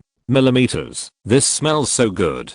If you're listening to this novel on a channel other than Fanfic World, it means they downloaded and uploaded it without effort. We cordially invite you to visit our channel, Mundo Fanfic Novelos. There you'll find the original version of this story and you can explore many other novels of various genres. We're waiting for you to immerse yourself in a world of incredible novels. Chapter 439 Personal Maid Get. My dear, come and try it. This is Vienna vanilla cake. Queen Mary fed the cake in her hand to her son, and then asked, "You just came back from Austria for a month. Why do you want to go again?" Joseph's mouth was suddenly filled with a unique vanilla flavor, but it was not as sweet as the cake he had eaten at his mother's place before. "Ah, this tastes great. Your pastry chef has made great progress." Joseph complimented him casually, and then got down to business. "My uncle is preparing to launch a large-scale campaign in Silesia. You know, I have to go and support him. I really hope the war ends soon." Queen Mary shook her head, suddenly remembered something, looked at her son and said, "Do you want to go to the battlefield again?" I'm far away from the front line. Don't worry, there's no danger." Queen Mary took his hand and said earnestly, "My dear, I know you will achieve great things, and I will fully support you, but you must promise me to stay away from danger. Don't let me and your father receive sad news." Joseph nodded quickly, but heard his mother continue, "Also, I always tell you that when traveling far away, you must take a chef with you. They can protect your belly. Oh, there are also pastry chefs and musicians. No matter how long you are busy, you must have time to relax. Tailors, cobblers, it's best to bring all the beauticians, and a few more maids. You can't always let Vicomte Emon do so many tedious things alone." Joseph's head suddenly filled with dark thoughts. "Mom, I'm going to the front line to lead troops. With so many servants following me, I really don't have anything to do." Well, the cake is very special." He tried to change the subject. "I wonder if Vienna will be very cold recently." Just as the queen was about to continue chatting, she saw Camelia, wearing a long white dress, coming quickly and curtsying to her. "Your Majesty the Queen, are you looking for me?" "Ah, Your Highness the Crown Prince, are you here too? I'm glad to see you." Queen Mary smiled kindly and waved to her. "My dear, the desserts you made are so good.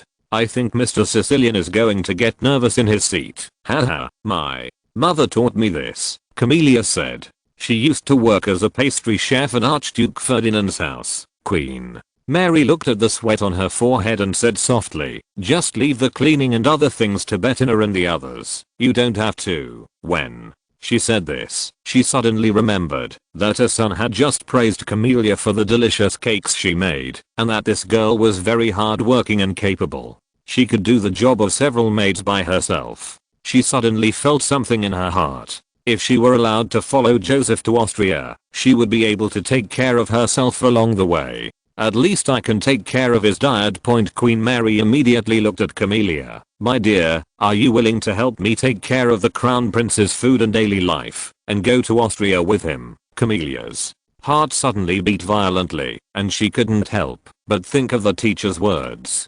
She was stunned for a moment before nodding hurriedly. "Of course, Your Majesty, I would be honored to travel with His Highness." Joseph was greatly surprised and hurriedly said, "Mother, I'm afraid this is not to." Queen Mary immediately pretended to have a serious face. "Then you will bring 3 chefs, 5 maids, and, okay. Joseph had to surrender. "Stop talking, I'll take her to the head office." That afternoon, Joseph's convoy set off for Austria. In the third carriage of the motorcade, Camelia smiled politely and nodded to Perna, who was sitting opposite. General Berthier was discussing things in the carriage of His Royal Highness the Crown Prince, so she had to come and squeeze in one with the female doctor. "The car is gone." Perna hurriedly nodded in response, but she was a little distracted in her heart. Didn't this girl become the maid of Her Majesty the Queen? Why did she come to His Highness again? Did she insist on following her, or did His Highness ask her? No. What do I want to do with this?" In Joseph's car, Berthier said, "Your Highness, 12,000 sets of bulletproof inserts have been packed into military uniforms and shipped to Silesia as per your request. Set of 5 bulletproof inserts can be used to equip one soldier. Joseph nodded. It is important to ensure that it arrives on time. This will be an important guarantee for us to defeat the Prussians. Berthier looked at the map on the table again and said, Your Highness, the Duke of Brunswick has set up nearly 200 cannons on the western front of Liegnitz. If we want to break through the Prussian defense line, we will probably suffer very heavy casualties. You are right.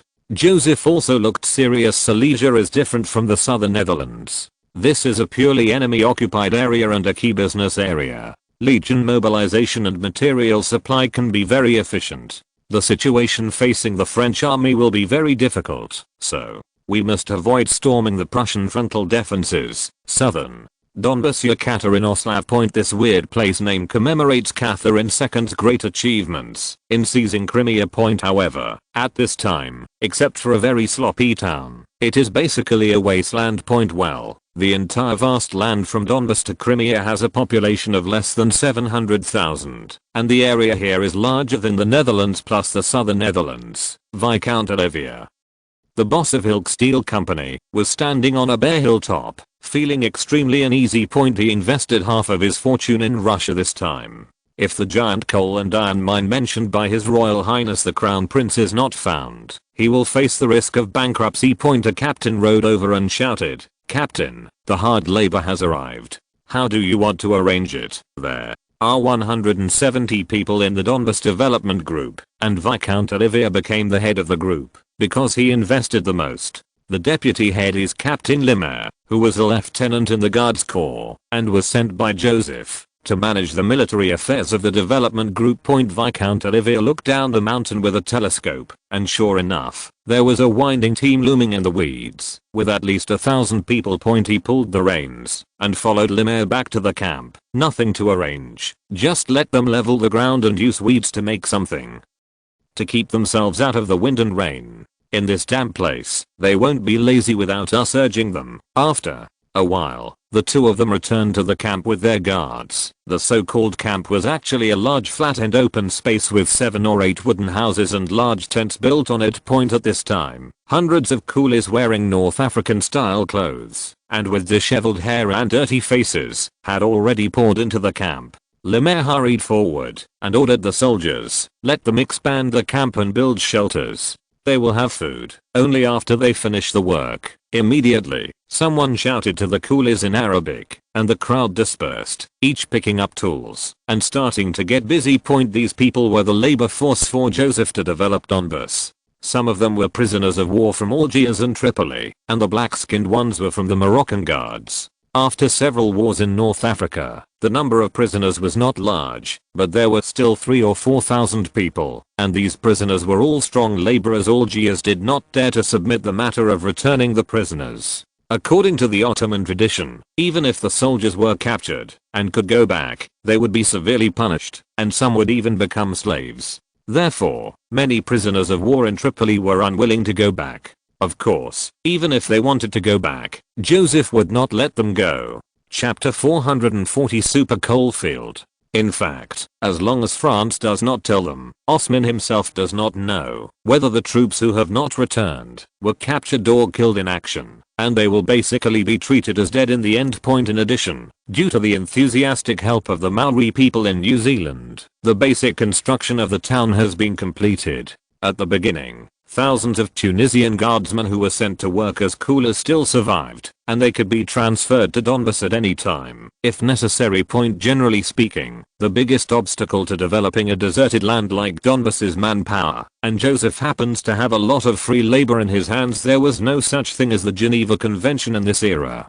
Prisoners of war had no human rights at all. Even if they died of exhaustion in Russia, no one would care at all. Moreover, the hellish place of Donbass is covered with wasteland for hundreds of kilometers, surrounded by wild animals. There is no food or water, and you can't run away, even if you want to. Even if a few coolies possessed by Bayi do persist in the towns, the Russians will immediately send you back as soon as they hear that you are speaking Turkic or Arabic. This was also the reason why Talleyrand dared not to allow Catherine II to dispatch labor force. Viscount Olivier was discussing the delivery of supplies with several shareholders of the development group when he saw several dirty people rushing towards him. One of them, a French scholar, was waving his hands excitedly and shouting, "Coal mine!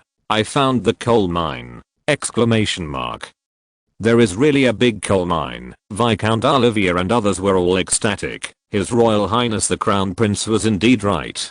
The prospecting team had only been out for less than a month and had found a coal mine, and it was a large coal mine. Now, at least everyone won't lose everything. The geologist came to a few people, jumped off his horse, and motioned to his followers to bring down a small basket of coal. He said with a bright face, "Mr. Leader, we have conducted trial mining around the land of Gibernet. Very good quality anthracite has been dug out at least 40 kilometers away. Although Russian explorers found traces of coal and iron ore in the Donbas region a long time ago, no one can guarantee the extent of the reserves, let alone the specific quality. If you want to try mining, you must first establish a camp and then invest a large amount of money for detailed exploration." Viscount Olivier excitedly picked up a piece of coal from the basket and took a closer look. Sure enough, it was of extremely high quality. He handed the coal mine to the shareholders beside him, and they all looked at each other happily and nodded. If it is anthracite coal, it will not only recover some costs, but as long as the reserves are high enough, you can definitely make a lot of money, the geologist said, and took out the map. You see, there are rich mining areas from here to here, and the burial depth is basically no more than 2 meters.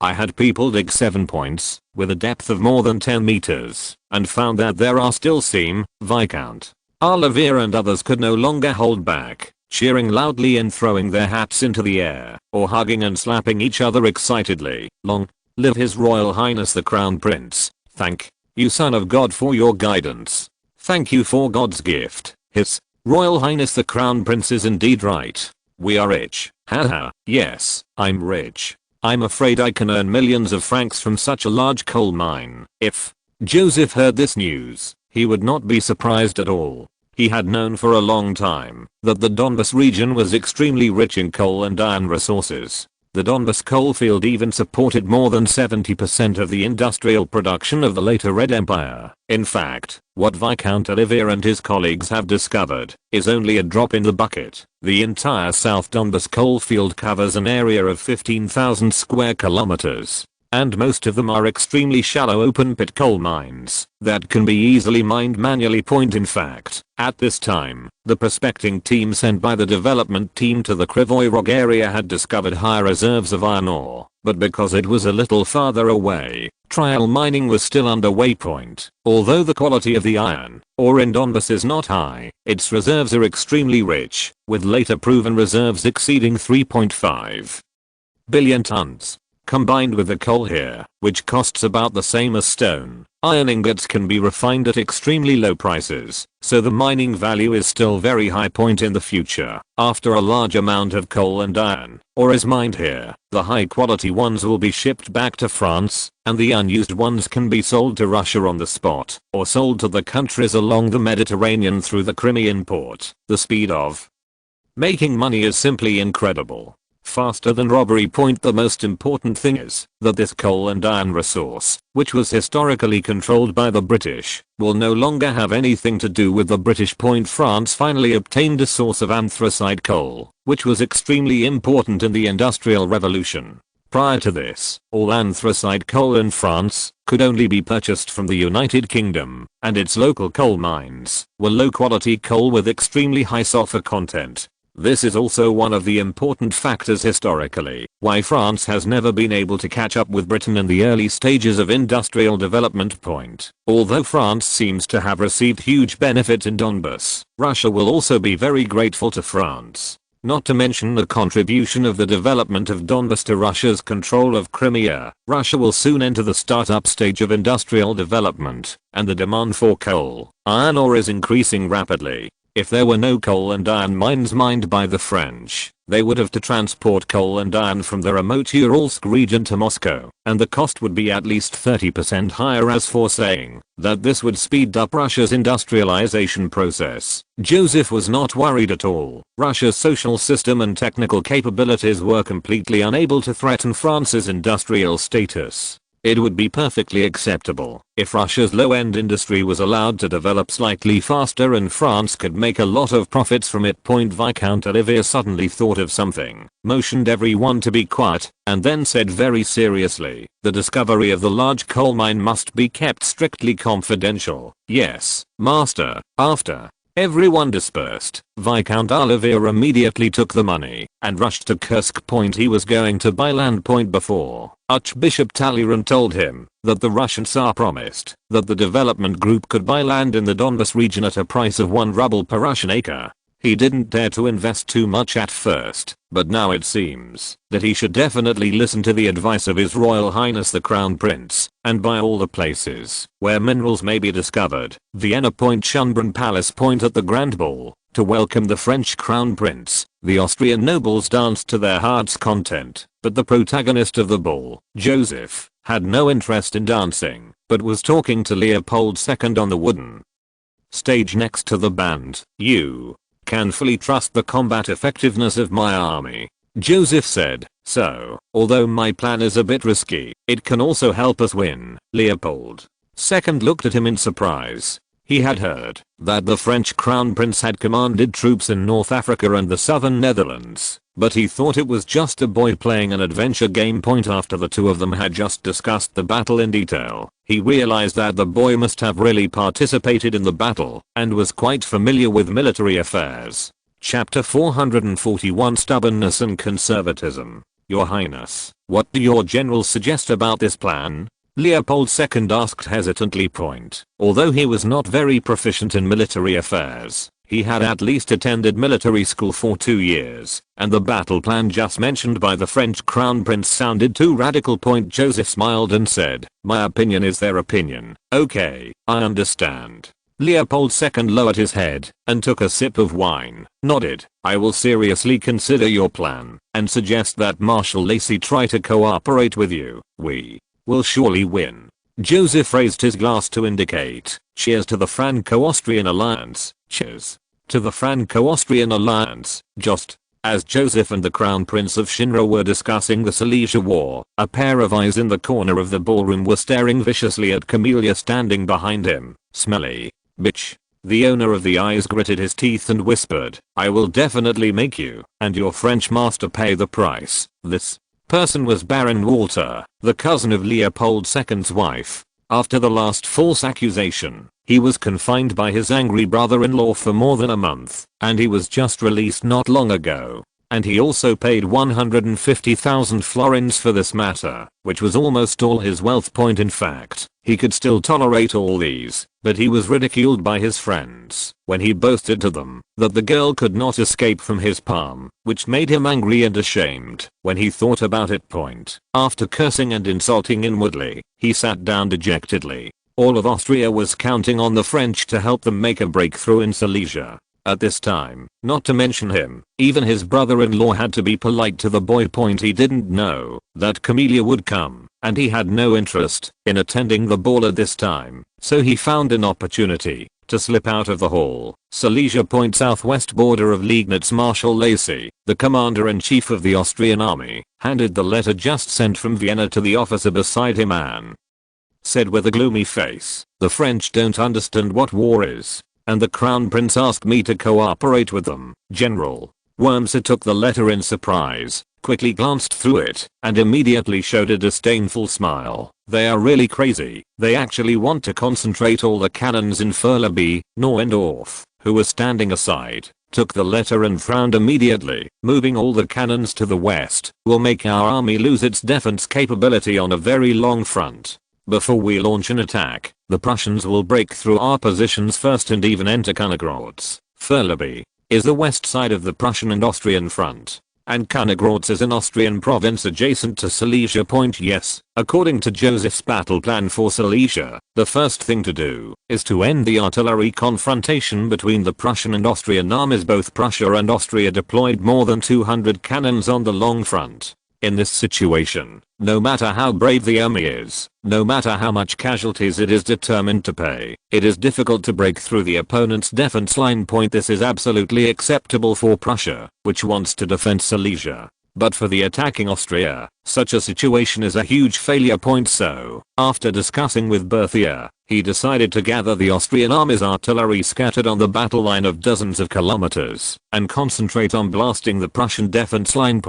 After digging a gap in the Prussian army, the Guards Corps can take advantage of the roundabout penetration, break into the rear of Liegnitz, and mobilize the Prussian army to intercept. At this time, the Austrian main force can choose the area where the enemy's main force has been transferred away, concentrate troops to launch a surprise attack, and gnaw those artillery positions. As for Neuendorf's worry that the Prussians will attack first, not to mention that there will be a delay in intelligence collection on the Prussian side. Even if they really take the initiative to attack, it is actually a good thing for Austria. If the Prussian army leaves their artillery defense line, the Franco-Austrian coalition will have the opportunity to strike its living force. Even the method of siege and attack can be adopted to attract more Prussian troops. Joseph is still very confident in the ability of the Guards Corps to fight contact warfare. As long as the difference in strength is not too large, the Guards Corps can quickly defeat any Prussian unit. Of course, this battle plan is too risky in the eyes of the Austrian military. After all, the thinking of old school officers like Lacy is still stuck in the 7 Years' War. They have not studied the battles in North Africa or the southern Netherlands in the past 2 years in detail, so they will definitely come to the conclusion that the defense line cannot be closed. Moreover, he is good at fighting defensive battles, and the current situation is his favorite. 3 days later, in the headquarters of the Austrian Silesian front, Joseph looked at the officers of the general staff helplessly. So, do you have any suggestions now? At the Franco-Austrian military meeting that just ended, Marshal Lacy completely denied the battle plan proposed by Joseph, and his attitude was very firm. Lefebvre shook his head and said, the Austrians are actually concentrating 100,000 troops to attack Carpax, unless Prussia is so slow to ignore the mobilization of tens of thousands of people. Such an attack will only increase unnecessary casualties, someone suggested. Or can we ask Vienna to put pressure on Lacy? Berthier sighed. This may not be easy to do. Marshal Lacy has a very high prestige in the Austrian military. Unless His Majesty Joseph II gives an order in person, it will be difficult for others to command him. Everyone was silent. In his current state, Joseph II is only awake for 1 or 2 hours a day and is completely unable to speak. Did you just mention prestige? Joseph suddenly thought of something and looked at Berthier. I think of a general who is very prestigious in the Austrian army. You mean General Leo? That's right. Joseph nodded and thought, the current deadlock must be broken. And General Leo is the only Austrian officer who is immune to the influence of Marshal Lacy. Just kidding. General Leo was a hero who turned the tide and regained the southern Netherlands, led his army into Brussels, and drove Van der Noort to the Netherlands. Of course, this is actually the result of Joseph's deliberate star making, but the Austrians who do not know the inside story have already regarded him as the spear of the southern Netherlands. But, Your Highness, Leo's commanding ability. Lefebvre, as an old comrade who has cooperated with Leo many times, knows his details very well. To be honest, I'm afraid it will be difficult to bear any heavy responsibility. Joseph nodded and looked at the map on the table. However, sometimes a general who cannot defeat the enemy also has his merits. As long as he is Austria's spear of the southern Netherlands, I think he can stir up the deadlock in Silesia. Chapter 442. The Temptation of the Marshal. Silesia points southeast of the Austro-Prussian front at Liegnitz in the Austrian command post in Noir-Bresich. General Leo, who was wearing a brand new admiral's shoulder insignia, handed a glass of crystal wine to the French lieutenant colonel in front of him, with a friendly smile on his face. You must try this, my dear old friend. This is the fine wine of Bordeaux given by His Majesty the Emperor. Note 1. Thank you for your hospitality. Lefebvre took the wine glass and raised it as a gesture. It took me a full month to get here from Algiers, and then I came to visit you right away. You have already been promoted. I'm a general, so congratulations to you. After Leo returned from the southern Netherlands, Leopold II personally signed the commission and promoted him to general. Leo smiled and raised his glass. Your help is indispensable. He was absolutely telling the truth. Without Lefebvre's help, he might have been captured by the Prussians. Oh, by the way, I also prepared a lunch for you. The cheese stewed beef and roasted pork knuckle here are quite delicious. Lefebvre exchanged greetings with him and went out, seemingly casually saying, by the way, why did Marshal Lacy send you here? I mean, you should definitely make contributions on the main frontal battlefield instead of staying in this remote place. Small town. General Leo spread his hands. After all, he is the commander-in-chief. But it's not bad to stay here every day. He almost said fishing, then he coughed and changed his words. Inspect the defense line, train soldiers and so on. Yes, they are all loyal to His Majesty the Emperor. Lefebvre nodded, then moved closer and said seriously, but as a loyal old friend, I don't think you should be so free now. Oh, what do you mean? To be honest, with your current prestige and your achievements in the southern Netherlands, you can definitely be awarded the title of Marshal. Lefebvre looked very regretful. However, His Majesty the Emperor may think that you are still a bit young. Leo has just reached the age of 35. If he can become a marshal, he will indeed be very young. What can I do? Leo smiled and waved his hand. I'm very satisfied with the current situation. He was indeed satisfied. Without his adventure in the southern Netherlands, he would have basically ended his life as a major general. Lefebvre stretched out his right index finger and thumb and said, actually, you are only a little short of marshal. He lowered his voice again and said, Marshal Lacy doesn't seem to want you to threaten his status. You see, Warbrecht is at the end of the battle line, and there will be no fierce fighting at all. When the war is over, you will no longer have the opportunity to gain merit. Leo blinked, feeling that what his old friend said made sense. Especially the word marshal stirred his heart like a pretentious beauty. He immediately wondered, but I'm afraid Lacy won't agree to transfer me to the frontal battlefield. You know, there are all his own people there. Lefebvre nodded and said thoughtfully, perhaps you can open up the situation elsewhere. Other places, yes, such as Ratibar. There are not many Prussian defenders there. You can capture it alone. Ratibar is a smaller province in the southernmost part of Silesia. Leo wondered, but even if we recapture Ratibar, we will face the Oder River, which will have almost no impact on the battle situation. To get to Breslau, the capital of Silesia,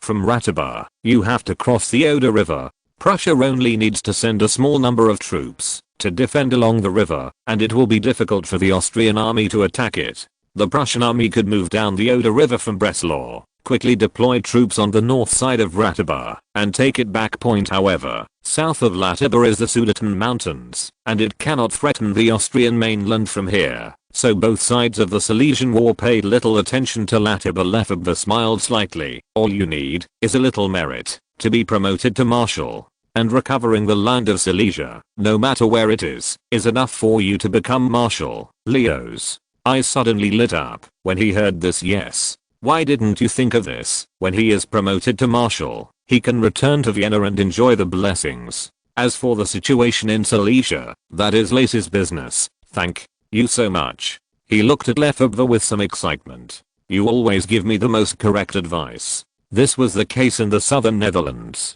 You are really my best friend, he said with some hesitation. But, are you sure I can capture Ratibar? My family knows my own business. In Luxembourg, his army was defeated by the Prussians. In the end, it was Lefebvre who led more than 3,000 soldiers to turn the tide, and he achieved a great victory. The Prussian garrison of Ratibar should not exceed 7,000 men. Your legion has 16,000 soldiers. You leave a little to defend Warbrecht, Lefebvre said, gesturing around. There is nothing to defend in this damn place. If you lead a superior force to launch a fierce attack, you will be able to quickly defeat the Prussians. Leo looked at him eagerly and said, my old friend, can you come with me? Lefebvre immediately said seriously, I'm willing to fight side by side with you, but this is related to your promotion to Marshal, and I should not share your military exploits. Oh, after you recapture Atibar, I can help you defend it.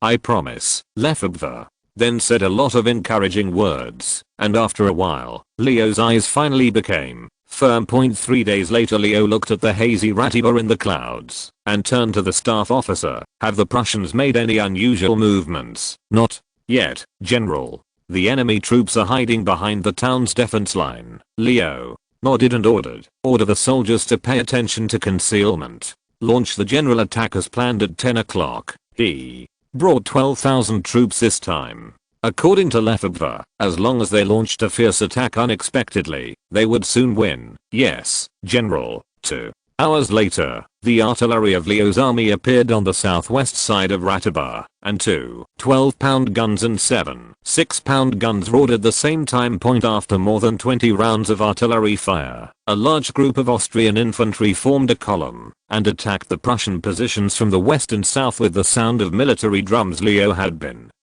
with Lefebvre for so long, and regardless of his actual combat ability, he at least seemed to have learned 70% of it. The Prussians did not seem to react, and it took a long time before the cannons began to fire back. The Austrian soldiers, under the fire, quickly rushed to the first line of defense outside the city, and at the order of the officers, began to spread out to both sides, and formed a horizontal column. Note 1. Wałbrzych is the current Polish place name. I really can't find the name during the German occupation, so I will use this name for the time being. Chapter 443 Focus. Ratibar, headquarters of the Austrian Silesian front. Berthier looked away from the map and looked at Lefebvre with some uneasiness. Do you think it is possible for General Leo to really defeat Ratibar's Prussian army? After all, he has absolute military strength advantage. The latter smiled. If we change the command to another officer, even an ordinary regiment commander, we may really have to worry about this. But now the commander is Leo. Please believe me, what he is best at is to make soldiers appear in a place where it shouldn't be, and his ability to train soldiers is also very average. Therefore, his legion only has less than 2,000 soldiers left by General Wilmser with any combat effectiveness. The rest can't even do a volley. Now, I'm a little worried that he will be defeated by the Prussians. Joseph continued. General Leo has a strength advantage and can hold on for at least 5 or 6 days. I have sent Major Masson to meet him near Atibar. He looked towards the Prussian position in the distance. Now it depends on when the Duke of Brunswick will take action. While several people were talking, the sound of horse hooves was heard outside the tent. Soon a messenger walked in quickly, raised his hat and saluted Joseph. Your Highness, General Leo failed to attack Ratibar and is now surrounded by the Prussian army. Masson sent hussars to keep an eye on Ratibar's battle situation at all times, and this messenger was sent by him. The messenger continued. According to the scouts, it was because General Leo did not notice the movement of the Prussian army's flanks and insisted on using the main force to attack the front. As a result, the Prussians bypassed him to the rear. Then he mistakenly withdrew the attacking force, and the enemy forces on the front, where then he pressed out and finally formed a pincer attack. Joseph immediately cast a complimenting look at Lefebvre and said with a smile, "You were right, he's really good at making mistakes." Lefebvre sighed. 12,000 people were actually surrounded by 7,000 Prussian troops. His performance this time was a bit extraordinary. Berthier looked at Joseph. Your Highness, do you want Major Masson to reinforce you immediately? Joseph shook his head and said, we have to believe in General Leo. His army is the best equipped in the Austrian army. Even if it is surrounded, it should be able to hold on for a few days. Go immediately and tell Marshal Lacy and the Duke of Brunswick about the situation of Leo's legion. Joseph said to an officer next to him, please send someone to inform Potsdam that we can start taking action. Yes, Your Highness. The officer was the intelligence bureau's liaison officer with the Crown Prince, and he immediately left with Berthier east of Liegnitz in the Prussian headquarters. The Duke of Brunswick looked at the map in surprise, shook his head and said, what do these damned Austrians want? There is no point in attacking Ratibar. Just half an hour ago, he had just received a report from Austria more than 12,000 Leo Legion soldiers suddenly attacked Ratibor. However, Colonel Aylwin, who was in charge of the defense, responded quickly and took advantage of the Austrians' negligence. Carelessly, they surrounded them on the outskirts of Ratibor. Loyal portrait of Blucher. Blucher had been fighting with Leo for a long time in Liege. At this time, he was not willing to let go of the good opportunity to add insult to injury, and immediately shouted, "Master Marshal, the Aylwin army only has 7,000 troops. I'm afraid it will be difficult to annihilate the enemy. I think we should increase the number of troops immediately, General." Driesen on the side suggested, Ratibor has no strategic value at all. As long as Colonel Aylwin can hold it, there is no need to force the enemy to be annihilated. The Duke of Brunswick lowered his head and thought for a moment, then suddenly said, "No, we should reinforce Aylwin immediately." But although Ratibor is worthless, Leo is extremely prestigious in the Austrian army. The Duke of Brunswick stood up with his hands on the table. "If we can capture or kill him, it will be a great blow to the Austrians. A huge blow to morale. The national finances are already very difficult. If we can end the war as soon as possible, we should try our best." He looked at Blucher. "You immediately lead 10,000 people to Ratibor. First cut off the Austrians' return to Austria, and make sure to kill or capture Leo." Blucher was immediately overjoyed. "Yes, Your Majesty the Duke." On the other side, there was also a dispute and Marshal Lacy's tent. Naundorf said loudly, "Just dispatch 2 regiments to rescue the Leo army. We should not invest too many troops in Ratibor." Berthier on the side immediately shook his head. "General, you must consider that if the Prussians also send troops to Ratibor, then this small amount of reinforcement will not be enough. Wilmser has a good relationship with Leo and expresses his support. Ratibor is also our country's territory, so it's better to take the opportunity to take it back. General Leo has the advantage in strength, but he accidentally fell into the siege. When his troops get out of trouble, it should be very easy for us to recapture Ratibor." Seeing that Lacy was still hesitating, Berthier added fuel to his fire. "Marshal, if the news that the spears of the southern Netherlands successfully regained their homeland appears in the newspapers in Vienna next week, it will definitely make everyone. People are very excited." Marshal Lacy frowned upon hearing this. What he heard from the French chief of staff was that, if the lance of the southern Netherlands was captured in Ratibor, it would be a nightmare for Austria.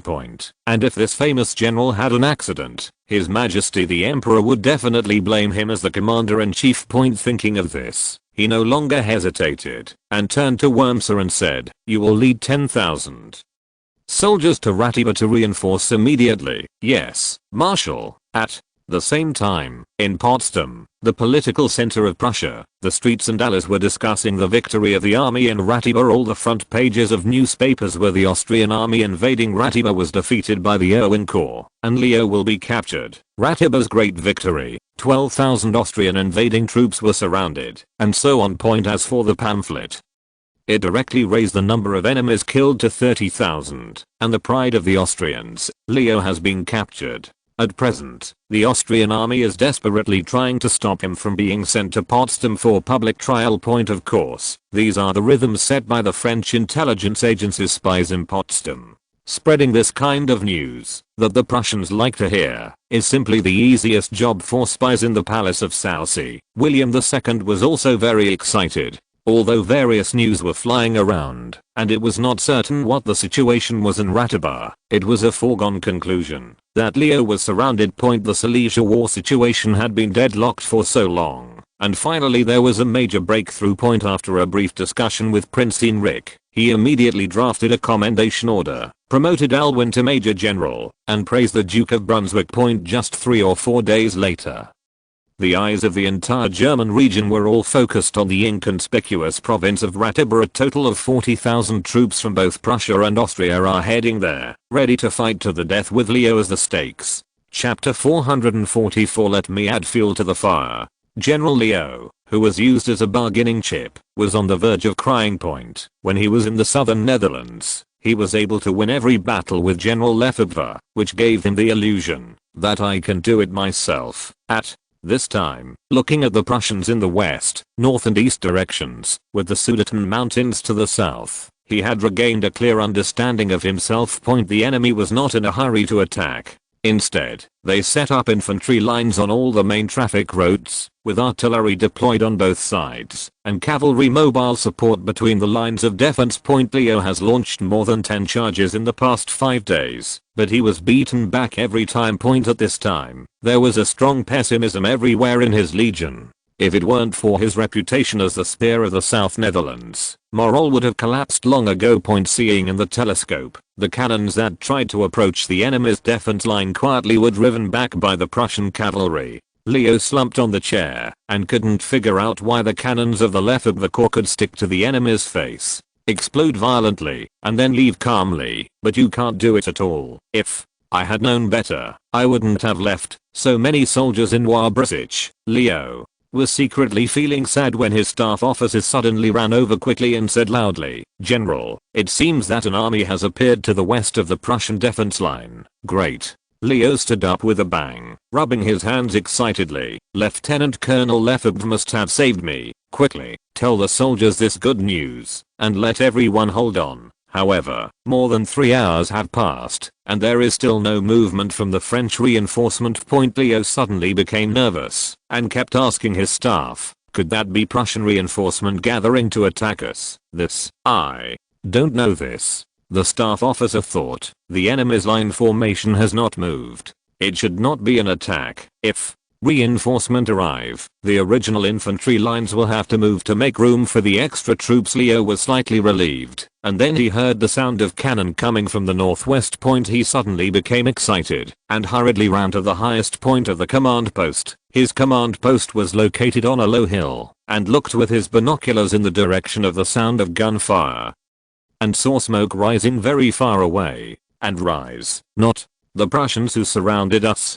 He looked at the staff officer aside in surprise. Who is fighting with whom? About 10 kilometers away from Aylwin's encirclement, where the smoke rose, Blücher was roaring at the cavalry battalion commander. "Idiot. You can't tell the difference between military uniforms, and don't look at the flag carefully." Just an hour ago, he led his army to the west of Ratibor, and was about to join Aylwin, when he unexpectedly discovered that there was an Austrian army less than 3 kilometers away, quietly deploying formation. He was so angry that he almost killed the hussar commander. In fact, this cannot be entirely blamed on his scouts. In this era, the military uniforms of various countries are in a mess, and some officers will even customize military uniforms for soldiers according to their personal preferences. Anyway, they pay for it themselves, and their superiors will probably turn a blind eye. Close one eye. The Prussian hussars had indeed discovered the Austrian army just now, but when they saw the green clothes, they thought they were Hanoverians. There was indeed a Hanoverian army stationed at Ratibor, so they didn't come forward to talk much, and just passed by in a hurry. Fortunately, the messenger sent by Blücher to contact Aylwin was killed when he returned. Only then did he notice the presence of the Austrian army, otherwise he would have almost fallen into the latter's ambush. He hurriedly found a more suitable area nearby, and ordered his troops to form a defensive formation on the spot. On Wormser's side, when he saw that the Prussian army suddenly stopped moving, he immediately guessed that the enemy had discovered him, so he immediately ordered a surprise attack. Blücher's cavalry saved his army, probably to make up for the mistakes of the previous reconnaissance. They continued to harass and contain the Austrians extremely bravely. Although they paid a lot of casualties, they finally delayed the infantry to complete the formation. Immediately, tens of thousands of Prussian and Austrian soldiers began to exchange fire across the battlefield. The roar of cannons and the wails of soldiers were intertwined, ushering in the fall of night. It wasn't until the early morning of the next day that Blücher and Wilmser, old rivals who had fought against each other in the southern Netherlands not long ago, finally figured out whose troops they were encountering. So the two immediately realized that it was impossible to deal with each other in a short time. They had confirmed this many times in the southern Netherlands, so they immediately sent messengers to shake people to the commander-in-chief, headquarters of the Austrian Silesian front. Joseph flicked the bulletproof insert that had just arrived in his hand, carefully put it into the pocket on the front of his uniform, and said to the chief of general staff with some dissatisfaction, "Just send 5,000 people. Isn't Lacy too stingy, Berthier?" said, "Your Highness, Prussia has not mobilized many troops, so Marshal Lacy believes that 5,000 reinforcement should be able to solve Ratibor's problem." He had just attended the combat meeting in Lacy and learned that, as His Royal Highness the Crown Prince expected, a fierce battle broke out between Prussian and Austrian reinforcement at Ratibor, and General Wilmser requested reinforcement. Joseph stood up and jumped. "Well, for inserts, the weight hardly affects the movement. Judging from this, it is not a problem for an adult to carry 5 inserts." He knocked on the insert on his chest and said to Berthier, "Please distribute the inserts to the soldiers as soon as possible." "Yes, Your Highness. In fact, it has been distributed to each company at noon." "You are always so meticulous in doing things."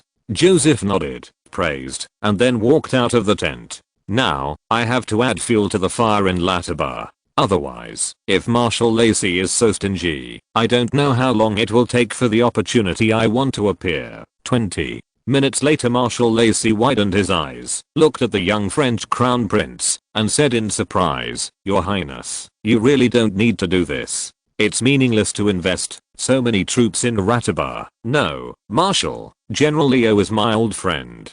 We have a deep friendship," Joseph said seriously. "He may be killed by the Prussians at any time, which makes me uneasy, but there is no need to mobilize General Kellerman." "Your Highness, this may affect the situation in Liegnitz. Kellerman is the commander-in-chief of the 30,000 old French troops in Silesia." Joseph thought to himself, "I just want to pry open the deadlock in Liegnitz." He looked at Marshal Lacy and said firmly, "General Kellerman will lead 20,000 troops to rescue General Leo in about a week. During this period, you will defend with all your strength, and Liegnitz will definitely be fine." Chapter 445. You have to fight for the opportunity to make teachers. Marshal Lacy could not persuade the French Dauphin no matter what. After all, he was not under his command and his status was much higher than him, so he had to write a letter to report the situation to Vienna immediately. Early the next morning, General Kellerman led his army to pass in front of the Prussian position with great solemnity, paid polite salutes to their opponents, and then marched towards Ratibor on the side of the Prussian army. The Duke of Brunswick looked at the French army's back in the telescope that was gradually receding. He couldn't help but frowned and said to himself, "The troops of more than 20,000 people are definitely heading towards Latibor." He suddenly put away his telescope and said to General Driesen, "We still seriously underestimated Leo's importance to Austria. Lacy even sacrificed his troops on the front battlefield to rescue him." General Krokov, commander of the Prussian cavalry, said, "Marshal, we can take advantage of this opportunity to concentrate our forces to break through the Austrian defense line." The Duke of Brunswick was silent for a while, then shook his head and said, "The risk of launching a large-scale attack on the frontal battlefield is too high. I think the success rate of killing Leo is obviously higher. We just need to deploy more troops than the Austrians." At the same time, in the tent of General Morris, the commander of the Silesian front in Saxony, an official who came from Dresden to deliver supplies was giving him advice very seriously. "Did you know that there is news all over the country about Leo being captured?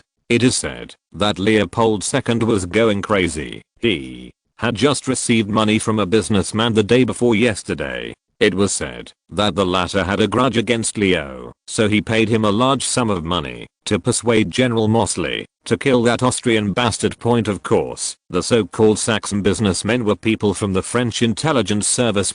He was short-handed, and it didn't matter. He just had a message. What General Morris decided was his own business, but I heard that Leo was only surrounded and not captured. He smiled. "Now the whole of Europe is paying attention to Leo's situation. If you can help in capturing him, you will become famous all over the world." As he was speaking, an officer entered the tent and whispered something in Morris's ear. The latter suddenly narrowed his eyes, and the officer told him that at noon today, the Duke of Brunswick sent General Driesen to lead nearly 30,000 soldiers to Ratibor. Morris quickly made a decision and said to the official friend, "You're right, I should go to Latibor." That afternoon, the Duke of Brunswick could not withstand the Saxon commander's constant pleading and agreed to send 7,000 Saxon troops to reinforce General Aylwin. On the other side, General Ernst commander of the Bavarian army, looked at Berthier and nodded. Indeed, as you said, General Leo's situation is very dangerous. After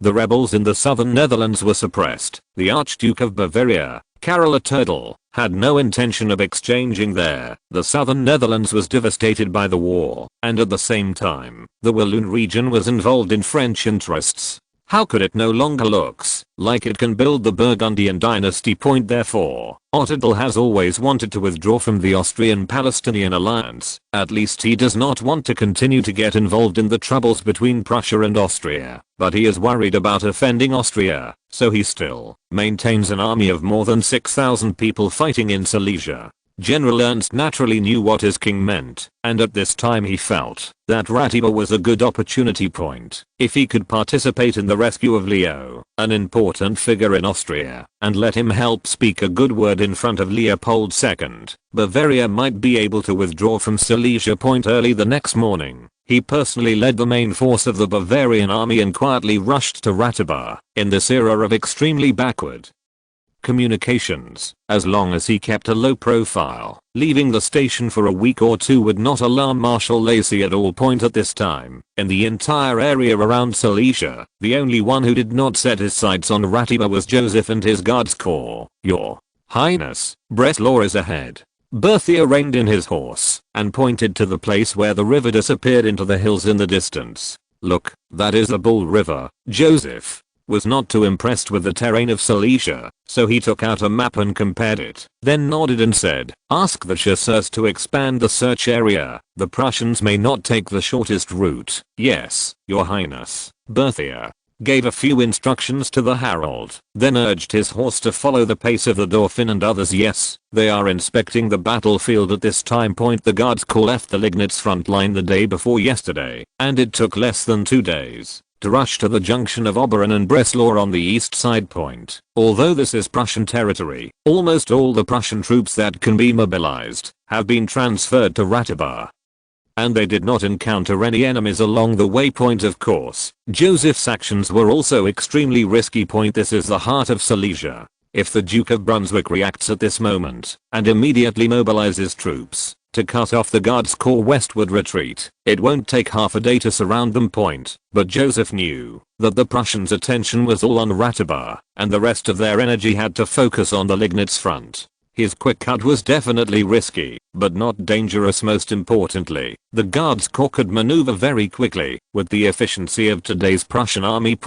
Even if the garrison found signs of the guards corps, by the time they reported to the Duke of Brunswick and the latter sent troops to intercept them, the guards corps might have finished the work and evacuated. After carefully checking the situation of the preset battlefield, Joseph and the officers of the general staff returned to the camp and repeatedly deliberated on the specific combat plan. Until dusk, the Prussian army still did not arrive here. The Dresen corps left Liegnitz 3 days ago. The guards corps set out half a day later than them, but arrived first, and waited for them here for another half a day. At about 10 o'clock the next morning, the hurried hooves of the hunting cavalry stopped outside the tent of the staff. A cavalryman jumped off the saddle and said to the corps that came up, "The Prussian army's movement was discovered 4 kilometers to the northeast. There are at least 20,000 people. It's not that the guards corps reconnaissance efforts are not enough, but mainly to avoid being discovered by the Prussians, so the hunting cavalry was not dispersed too far in the tent."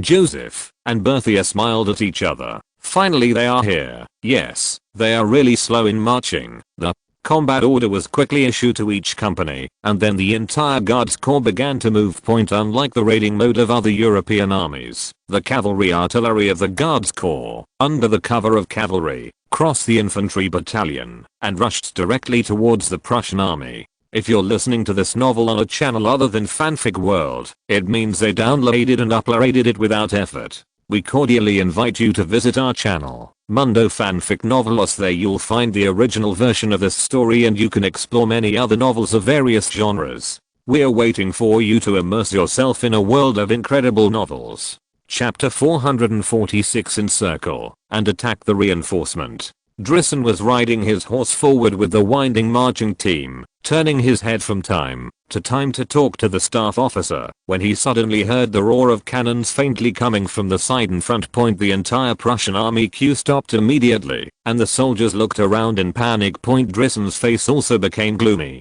He was very cautious along the way. Even though he was marching on Prussian territory, he still sent out a large number of cavalry for reconnaissance. Before, all the hussars reported that they did not find anything unusual in front. So what was the matter with the cannon sound? He hurriedly ordered the troops to gather around him and line up for defense. Then, he looked at the staff officer beside him and shouted, "Leon, send someone to find out what happened." "Yes, General." Before his order was passed down, 2 messengers came rushing over. After seeing him, they immediately reported anxiously, "General, our front team was attacked, and General Brecht's 2 regiments have been defeated." "How is this possible?" Drisen frowned. "Who is attacking us?" "It seems to be the French." "Damn, where did they come from?"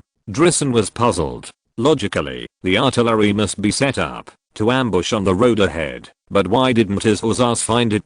Of course he didn't know that it was the cavalry artillery of the Guards Corps, which had been hiding 6 kilometers away. After discovering his troops, they quickly approached and fired at their flanks and fronts. How many enemy troops are there? It's not clear yet. The artillery attack came too suddenly. Drisen was an experienced commander after all. He quickly calmed down and made a quick judgment. The enemy has artillery, so it may be a large army, so the first thing to do is to delay the enemy's attack. He immediately ordered the Fine Corps to set up a defense line on the spot to block the enemy. The other troops gathered near the woods in the north. Most of the Fine Corps were elite Prussian guards, and they moved very quickly. After just over half an hour, they began to gather on the south side of the main force. The winding marching column of the Prussian army slowly moved north. However, the French army that ambushed them obviously did not intend to give them a chance. Soon, a hussar reported to Drisen that he had found tens of thousands of French infantrymen on the southwest side and were rushing towards this side. Drisen's forehead was covered with cold sweat.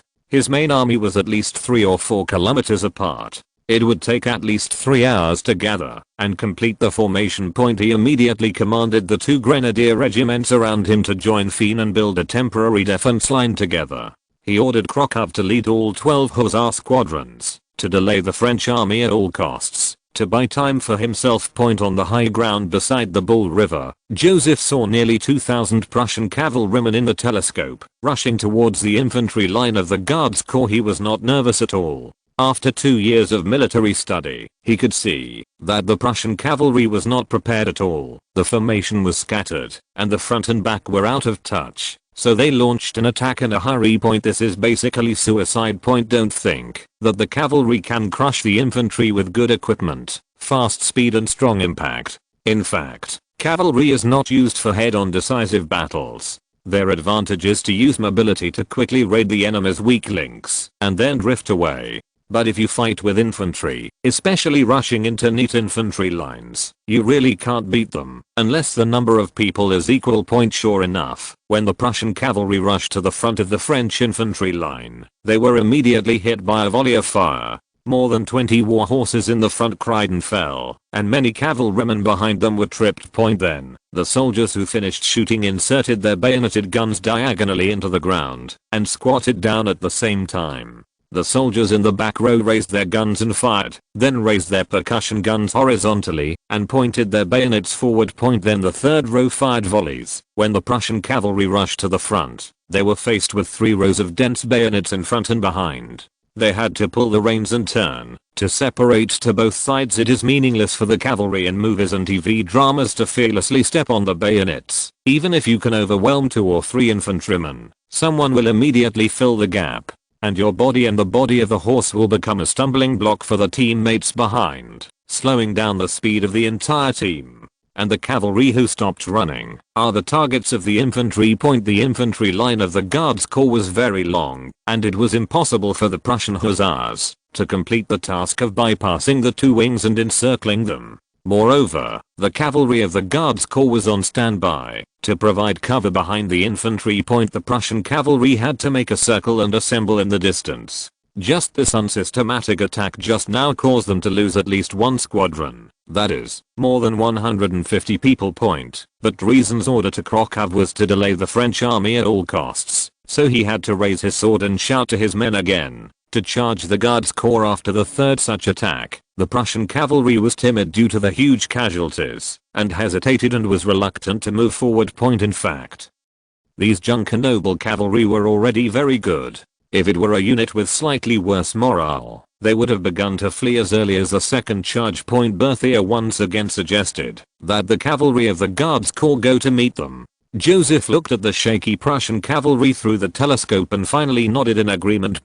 Cavalry was the most lacking branch of the Guards. Only the cavalry obtained from the Paris Guards had strong combat effectiveness, and most of the cavalry trained later could only serve as rangers. Therefore, Joseph was very careful when using them, and a little casualty would make him feel distressed for a long time. However, after several rounds of consumption, the Prussian cavalry at this time had difficulty even gathering the team. When 700 Guards Hussars suddenly appeared on their left, even though Krokov personally led his attendants to greet them, almost no one followed him. Then, the Prussian cavalry was split into two from the middle. Most of them fled north, and the others were shot by the French infantry, who caught up and soon abandoned their horses and surrendered. The infantry line on Druisen's side was still in a mess, and then some hussars were seen fleeing back. He had a small group of defeated soldiers brought to him and heard several people panicking. "General, the enemy is only 800 or 900 steps away from here, General. Krokov? We don't know where he is. The enemy's defense is dense, and the firepower is very strong." Druisen's heart sank. He had tried his best to remedy the situation, but he couldn't even delay for an hour. It seems that the enemy has at least 30,000 or 40,000 people. Damn, such a large army has entered Oberon for at least 2 days, and no one has discovered it. Chapter 447, The Immortal Army. Druisen naturally guessed wrong. The Guards Corps came to intercept only 14,000 troops, and they avoided villages all the way, so no one noticed them at all. In fact, even if a Prussian discovered something strange, by the time he reported it to him, the Guards Corps would have already taken advantage of him. After Joseph learned that the Prussian army had mobilized on a large scale, he knew that they must be heading towards Latibor. It can be said that with the rapid marching speed of the Guards Corps, the ambush will basically not fail. This is the advantage of the tactic of encircling a point for reinforcement. I know that you will definitely take a certain route to get reinforcement, so you can launch a targeted attack on the reinforcement soon. A straight line of white infantry appeared in the sight of the Prussian soldier, accompanied by the sound of neat military drums. It slowly pressed towards him. Druisen saw that only about 70% of the soldiers on his side had completed their formation, but he had no choice but to order to meet the enemy immediately. Fortunately, the hussars who were in charge of reconnaissance just now reported that the French army only had about 10,000 people. The Fen Corps on his side plus 2 regiments of grenadiers have a strength of close to 9,000. Even if the formation is not in order, a 2-hour delay should still be possible. When his main force is in formation, he can launch a counter-attack against the French with superior force. There are more than 17,000 soldiers behind him. The drums of the French army were getting closer and closer. In front of the Prussian line formation, Lieutenant Olive of the Royal Prussian Chasseur Battalion was squatting behind a pile of withered grass, his eyes fixed on the far side painted with sword-backed Dolphin coat of arms flag. If he remembered correctly, it seemed to be the French Royal Guard's 2nd Regiment. He estimated the distance between the two sides, loudly ordered the surrounding soldiers to hold still, and then slowly raised the Potsdam M1741 hunting rifle in his hand. This gun is improved from the M1741 flintlock gun. Its biggest feature is that its barrel has rifling, and the bullets fired can spin, so it can achieve a straight trajectory. In the era of muskets, where the hit rate from 30 meters away depends entirely on faith, this is definitely a high precision weapon. However, because the cost is very high and loading is laborious, only a small number of elite hunters are equipped. And Olive is one of them. He quickly selected his target, which was the nearest drummer. He looked about 18 or 19 years old and was very tall. Killing this guy would definitely severely damage the morale of the French people behind him. He licked his lips and narrowed his eyes at the young drummer. The distance is about 80 steps. Olive felt the breeze beside him and determined that it would not affect the bullets, so he immediately pulled the trigger decisively. The distance was a bit far, but he had absolute confidence in his marksmanship. With a loud bang, the strap hanging the snare drum on the drummer's chest broke. The drummer looked like he had been hit head on and fell over. Lieutenant Olive whistled proudly, stood up and pulled out the purge, poked the ashes in the barrel, then poured a little gunpowder into the firing chamber, pressed the cover, and then stood the gun body up. Pour in the gunpowder, pound it tightly, and insert the bullets. Then he took out a hammer from behind and started hammering the bar. This is a stubborn problem with rifled guns. Since the diameter of the bullet is slightly larger than the muzzle, you have to use a hammer to smash the bullet in. However, as soon as he struck twice, he saw from the corner of his eye that the drummer he had just hit struggled to stand up. Oh, God. Olive's eyes suddenly widened. What happened? He was sure that he had definitely shot the guy in the chest, as the drum belt was broken as proof. At this time, there was no blood on the drummer's chest. The French white military uniform would be very conspicuous if it was stained with blood. He lowered his head and tied the drum belt, took out the spare drumsticks, and quickly caught up with the infantry line.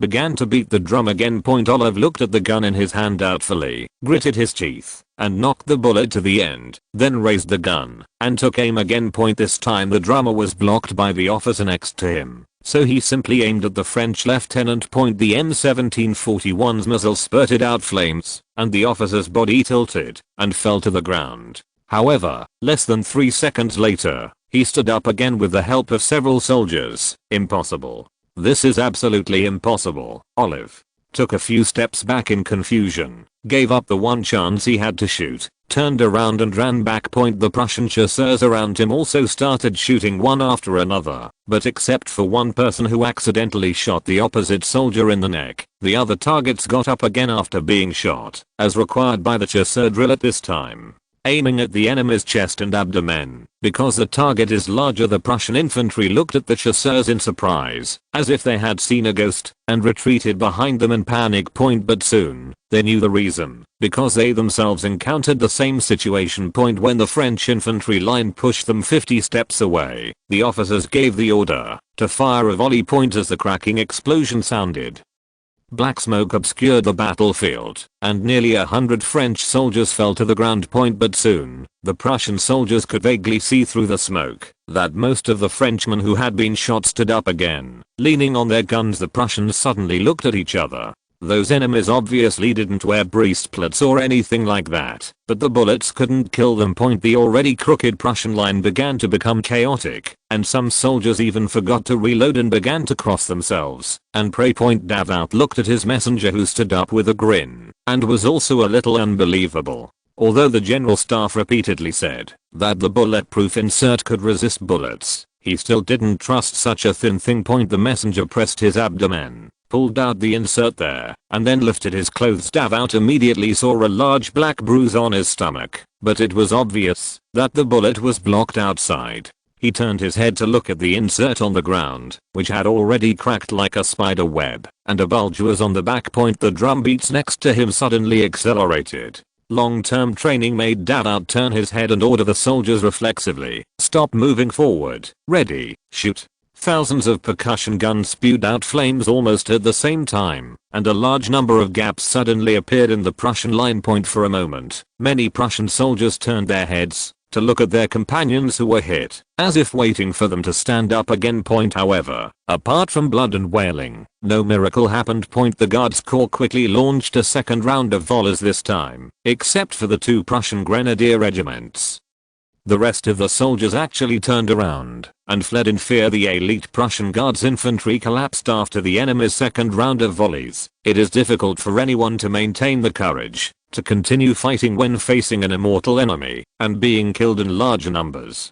Chapter 448. Winning is easy. Standing on a high ground, Drisson saw that his infantry line suddenly collapsed before it had any contact with the enemy, and immediately threw the telescope to the ground in anger. They are simply a shame to the royal guards. He remembered that his grenadiers were still holding on, and hurriedly said to the herald, "Order Bull and Carus's regiments to go up and reinforce the grenadiers. These two regiments are his reserve troops." In his opinion, the accident must have occurred because of the improper command of the Fiend Corps. As long as the situation can be stabilized with the grenadiers as the core, it should be able to delay point soon. The Prussian reserve troops, which had just completed the formation, began to move forward. They were about 200 steps behind the 1st Infantry line before, and it only took 10 minutes to fill the gap point. Their second line formation also has another function, which is to block the soldiers who try to escape after the collapse in front point. In the wars of this era, the lethality of weapons was actually very limited. Tens of thousands of flintlock rifles could only kill 100 people.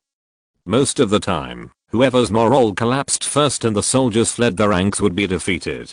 So as long as the soldiers can continue to stand in their positions, there is still a fight point. However, this time the soldiers who fled in front seemed extremely frightened and faced the bayonets of the reserve team. They still ran back regardless. Many of them were still shouting something. "They can't be killed at all. Run. Those are devils. Only God can kill them." This made the soldiers in the reserve team begin to hesitate, until the officers killed several deserters and personally came to the front of the team to lead the way, and then they barely stabilized the situation point. But before the two regiments of Bull and Carus filled the gap in the front infantry line, the two grenadier regiments also began to collapse. There was really no way. The combat effectiveness of these police academy students of the Guards Corps was too strong. Whether it was the level of loading, shooting, formation, or morale, they completely suppressed them.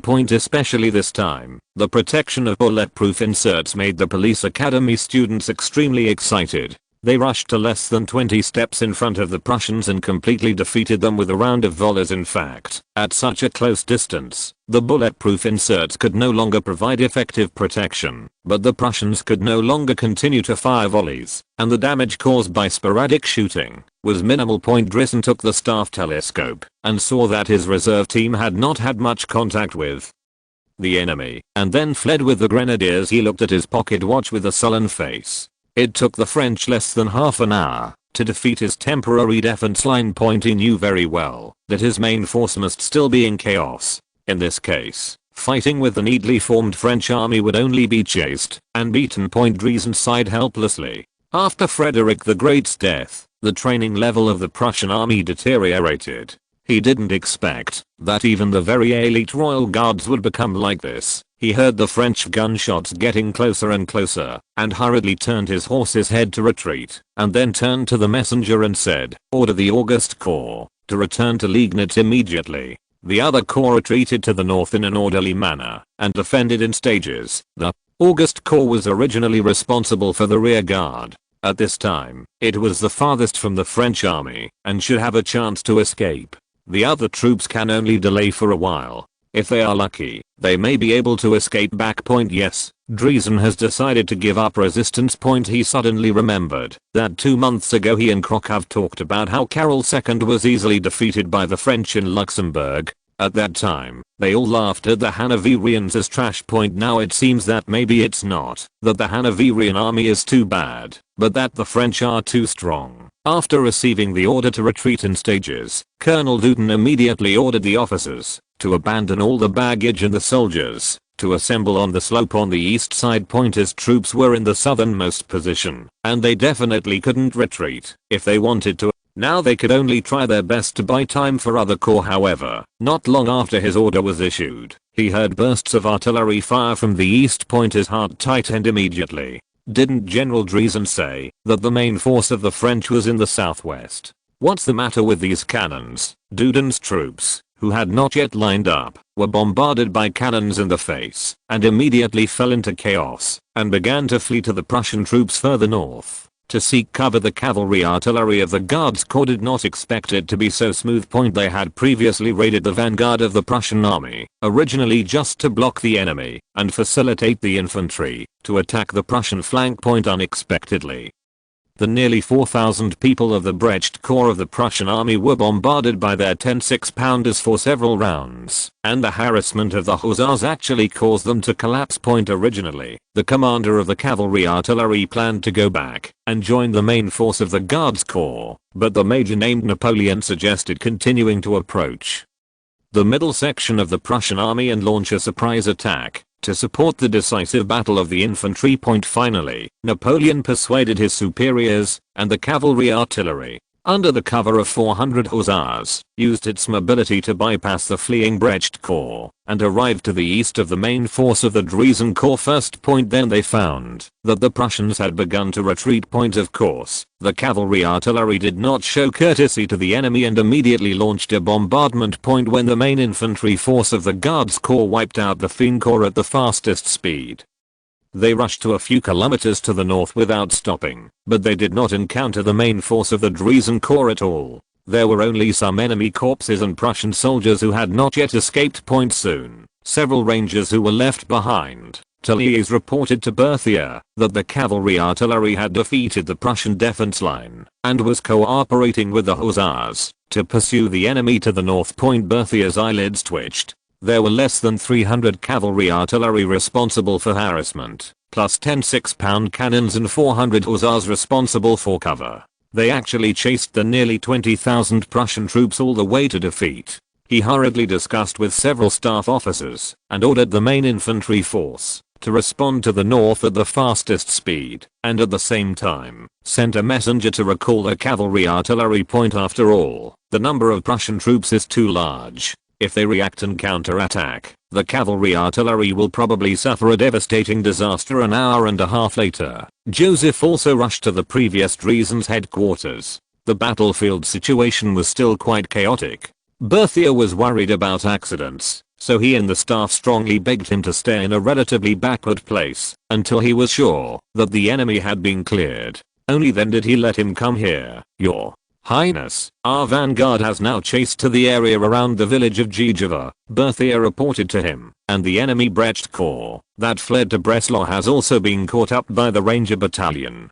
Chapter 449 Fighting a war requires not forgetting the original intention. Berthier took the summary data from a staff officer and continued, according to the statistics, our army killed more than 1,200 enemy soldiers and captured nearly 3,000 people. He said with a rather proud smile. Of course, our gains must be far more than that. Joseph nodded. There are still many figures of killing and capturing that have not been reported.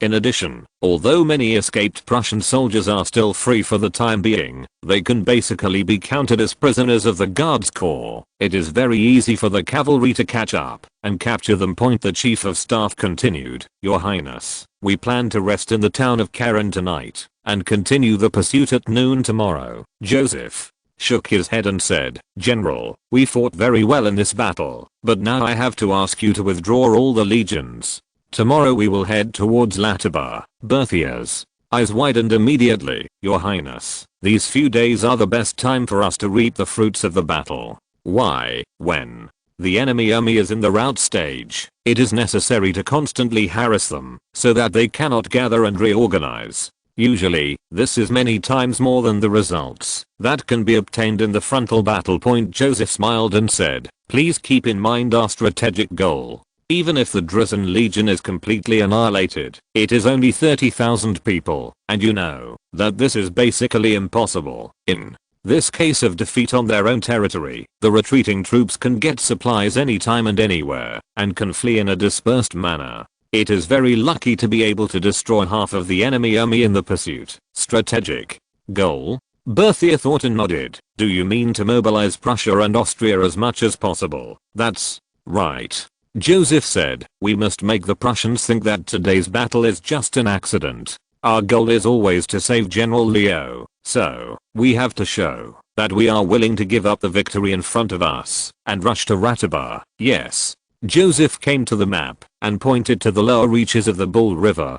Let's do this first, and then, at noon the next day, after a short rest, the Guards Corps began to march south with great fanfare. Along the way, they chose to go to places with villages and towns Military music accompanied the song of glory and victory, and soared into the sky. A day and a half later, when they came to the lower reaches of the Bull River, they immediately turned west. The marching speed was greatly increased, and they only walked on wasteland along the way. Liegnitz and the headquarters of the Prussian Silesia front. Duke Brunswick looked at the officer sent by Driesen for help, his face as black as the bottom of a pot. Fortunately, the French pursuit was inefficient, and Driesen's losses were not too great at present, and the main force was still there. He planned the forces in his hands, and finally asked his attendant to call an officer and ordered, "General Andreas, you immediately take your people, plus 10 squadrons of cavalry, to Oberon to meet Driesen." Andreas's army had more than 8,000 people, including cavalry, a total of nearly 10,000 people. The Duke of Brunswick always believed that Driesen was defeated because of an ambush, not because of how strong the French army's combat effectiveness was.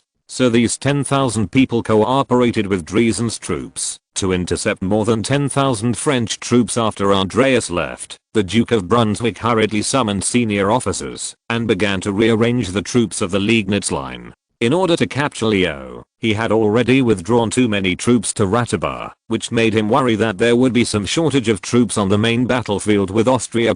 However, just after his military meeting ended, a staff officer in charge of battlefield intelligence entered the tent and handed him a report. "My lord, Oberon found a French army heading south, which is likely to be the army fighting with General Driesen." Duke Brunswick quickly read the report and squinted his eyes. No wonder Driesen was not pursued. It turned out that the French went south, and the only strategically valuable target in the south was Ratibor. He handed the report to the officer next to him. "The French are willing to let go of the Driesen corps and rush to Ratibor, which shows that the Austrian side attaches much more importance to Leo than we imagined." The officer looked at the report and nodded. "It seems that, if Leo dies or is captured, it will cause a serious blow to Austrian morale." Someone next to him immediately suggested, "My lord, should we continue to send reinforcement to Ratibor?" Duke Brunswick frowned when he heard this. To be honest, he was also very interested in Leo now, but the Prussian army was originally smaller than that of Austria.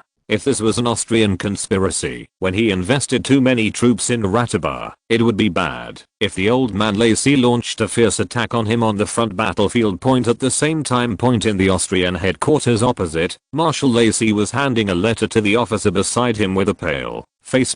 The latter glanced at the letter and was immediately shocked. The French crown prince, as if afraid of being heard, he glanced at the entrance of the tent and lowered his voice. Why did he run to Oberon? He looked at Lacy again and said anxiously, "Marshal, he is surrounded by the Prussians now. We must do something, Marshal." Lacy looked at the tip of the tent, and his hands couldn't help shaking slightly. He had already learned from the insider in Prussia that the Prussian Driesen corps had just had a fierce battle with the French army in Oberon. Now, combined with this letter for help, the French army should be the troops of the French crown prince.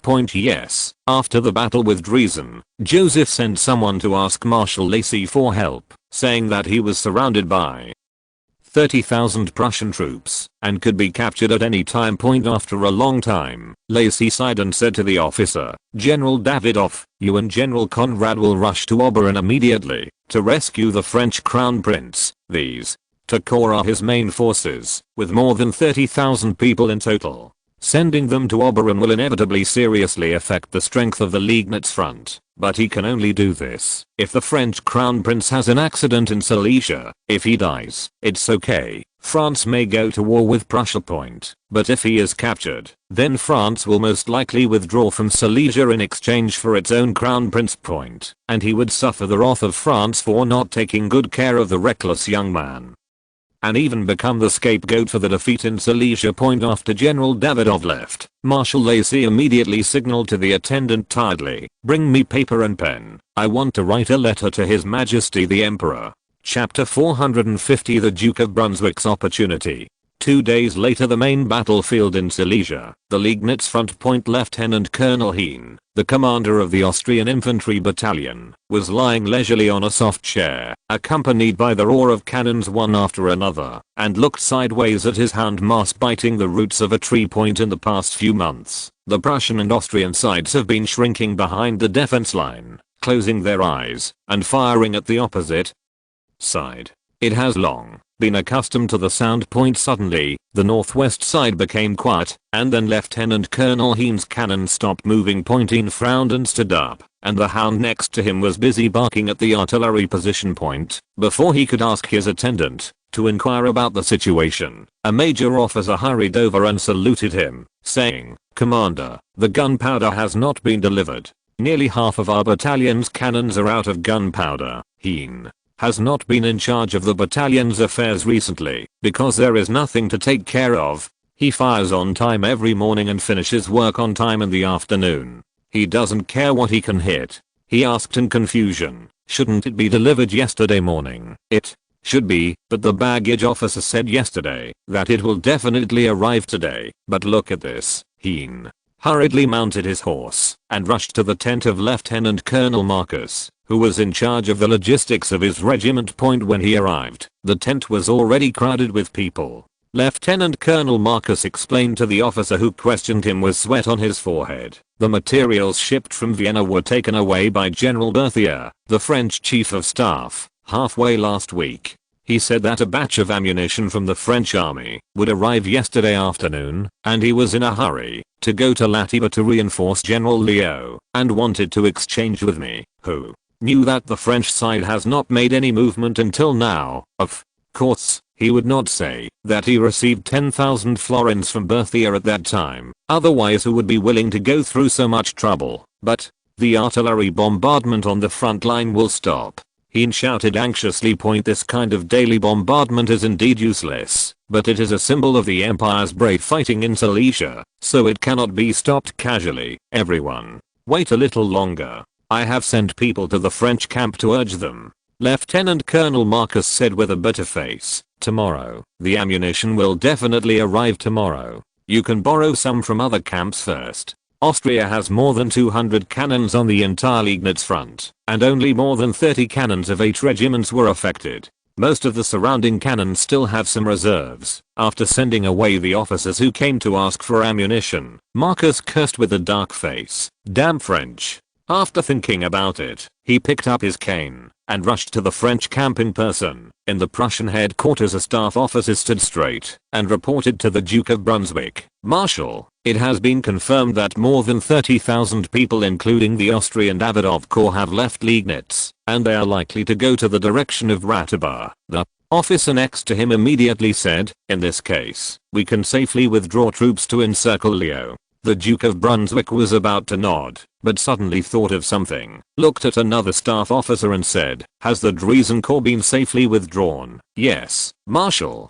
General August's troops have already entered the garrison this morning, and the others are no more than 2 days away from here." Hearing this, the Duke of Brunswick narrowed his eyes. For Leo's sake, the old man Lacy actually did not hesitate to withdraw so many troops to Ratiba. He quickly calculated in his mind. Leo's army has more than 10,000 people, and Wormser brought more than 10,000 people later. The French army sent 45,000 people twice, and this time Davidoff took away another 30,000. There is also the Bavarian army. The Austrian coalition has already invested nearly 100,000 troops in Ratiba. Austria has less than 150,000 troops in the Silesia direction, plus the French and Bavarian armies, a total of 190,000 to less than 200,000. That is to say, at present, only half of the Austrian army is defending the Liegnitz line. On my side, the troops sent to Ratiba totaled only 20,000 people, including the Saxon army, that acted without authorization. The 30,000 people of Dresen had returned because they accidentally encountered the French army. So at present, I have only about 100,000 troops of my own country, 27,000 Hanoverian troops, and more than 20,000 Saxon troops, with a total strength of 150,000. In other words, on the Liegnitz front, I have more than 50% of the Austrians in a short period of time. It seems that Lacy made a serious mistake. A smile appeared on the corner of the Duke of Brunswick's mouth. He only cared about Ratiba, and ignored that this was the main battlefield. Even if we fail in Ratiba, at most we will just lose Leo. He suddenly clasped his hands in front of his chest, thinking to himself, this must be the Lord's arrangement. Although Driesen suffered a defeat, he strengthened the troops in Liegnitz. When he thought of this, he immediately made a decision and asked his attendants to call all senior officers to a meeting to discuss the deployment of the surprise attack on the front battlefield point that afternoon. When the Duke of Brunswick was proudly arranging the combat tasks of each corps, he suddenly found something strange around him. He listened carefully and looked at the staff officer beside him in confusion. It seems that the enemy's artillery fire has become much smaller. Soon, an officer came to report that a long section of artillery stopped firing on the west side of the Austrian defense line. The Duke of Brunswick hurriedly looked at the map, which seemed to be the area that the Davidoff Corps was responsible for defending. And his troops were transferred to Ratiba by Lacy a few days ago. There must be problems with his defense zone because of the commander's departure. The Duke of Brunswick was overjoyed, clasped his hands again, looked up and said loudly, "Thank God for the gift. Now the damn Austrians will get out of Silesia." He turned around and looked at the officers, knocked on Davidoff's defense zone with his cane, and said in a deep voice, "Before tomorrow afternoon, everyone must complete combat preparations. We have to change our plan, and we will launch a general offensive from here." The next day, Lieutenant Colonel Heen was playing with his dog and yawning leisurely, thinking that it was almost time for lunch. The ammunition still hadn't arrived.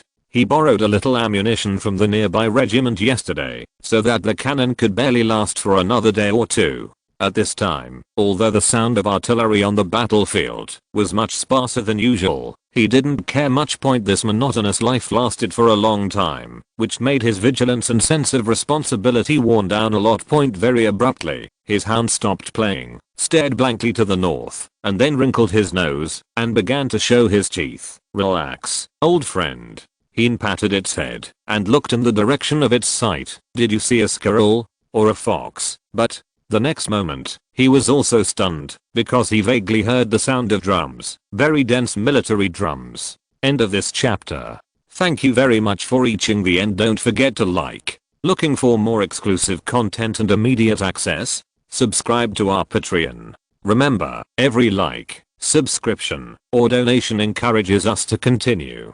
Thanks to everyone. See you in the next video.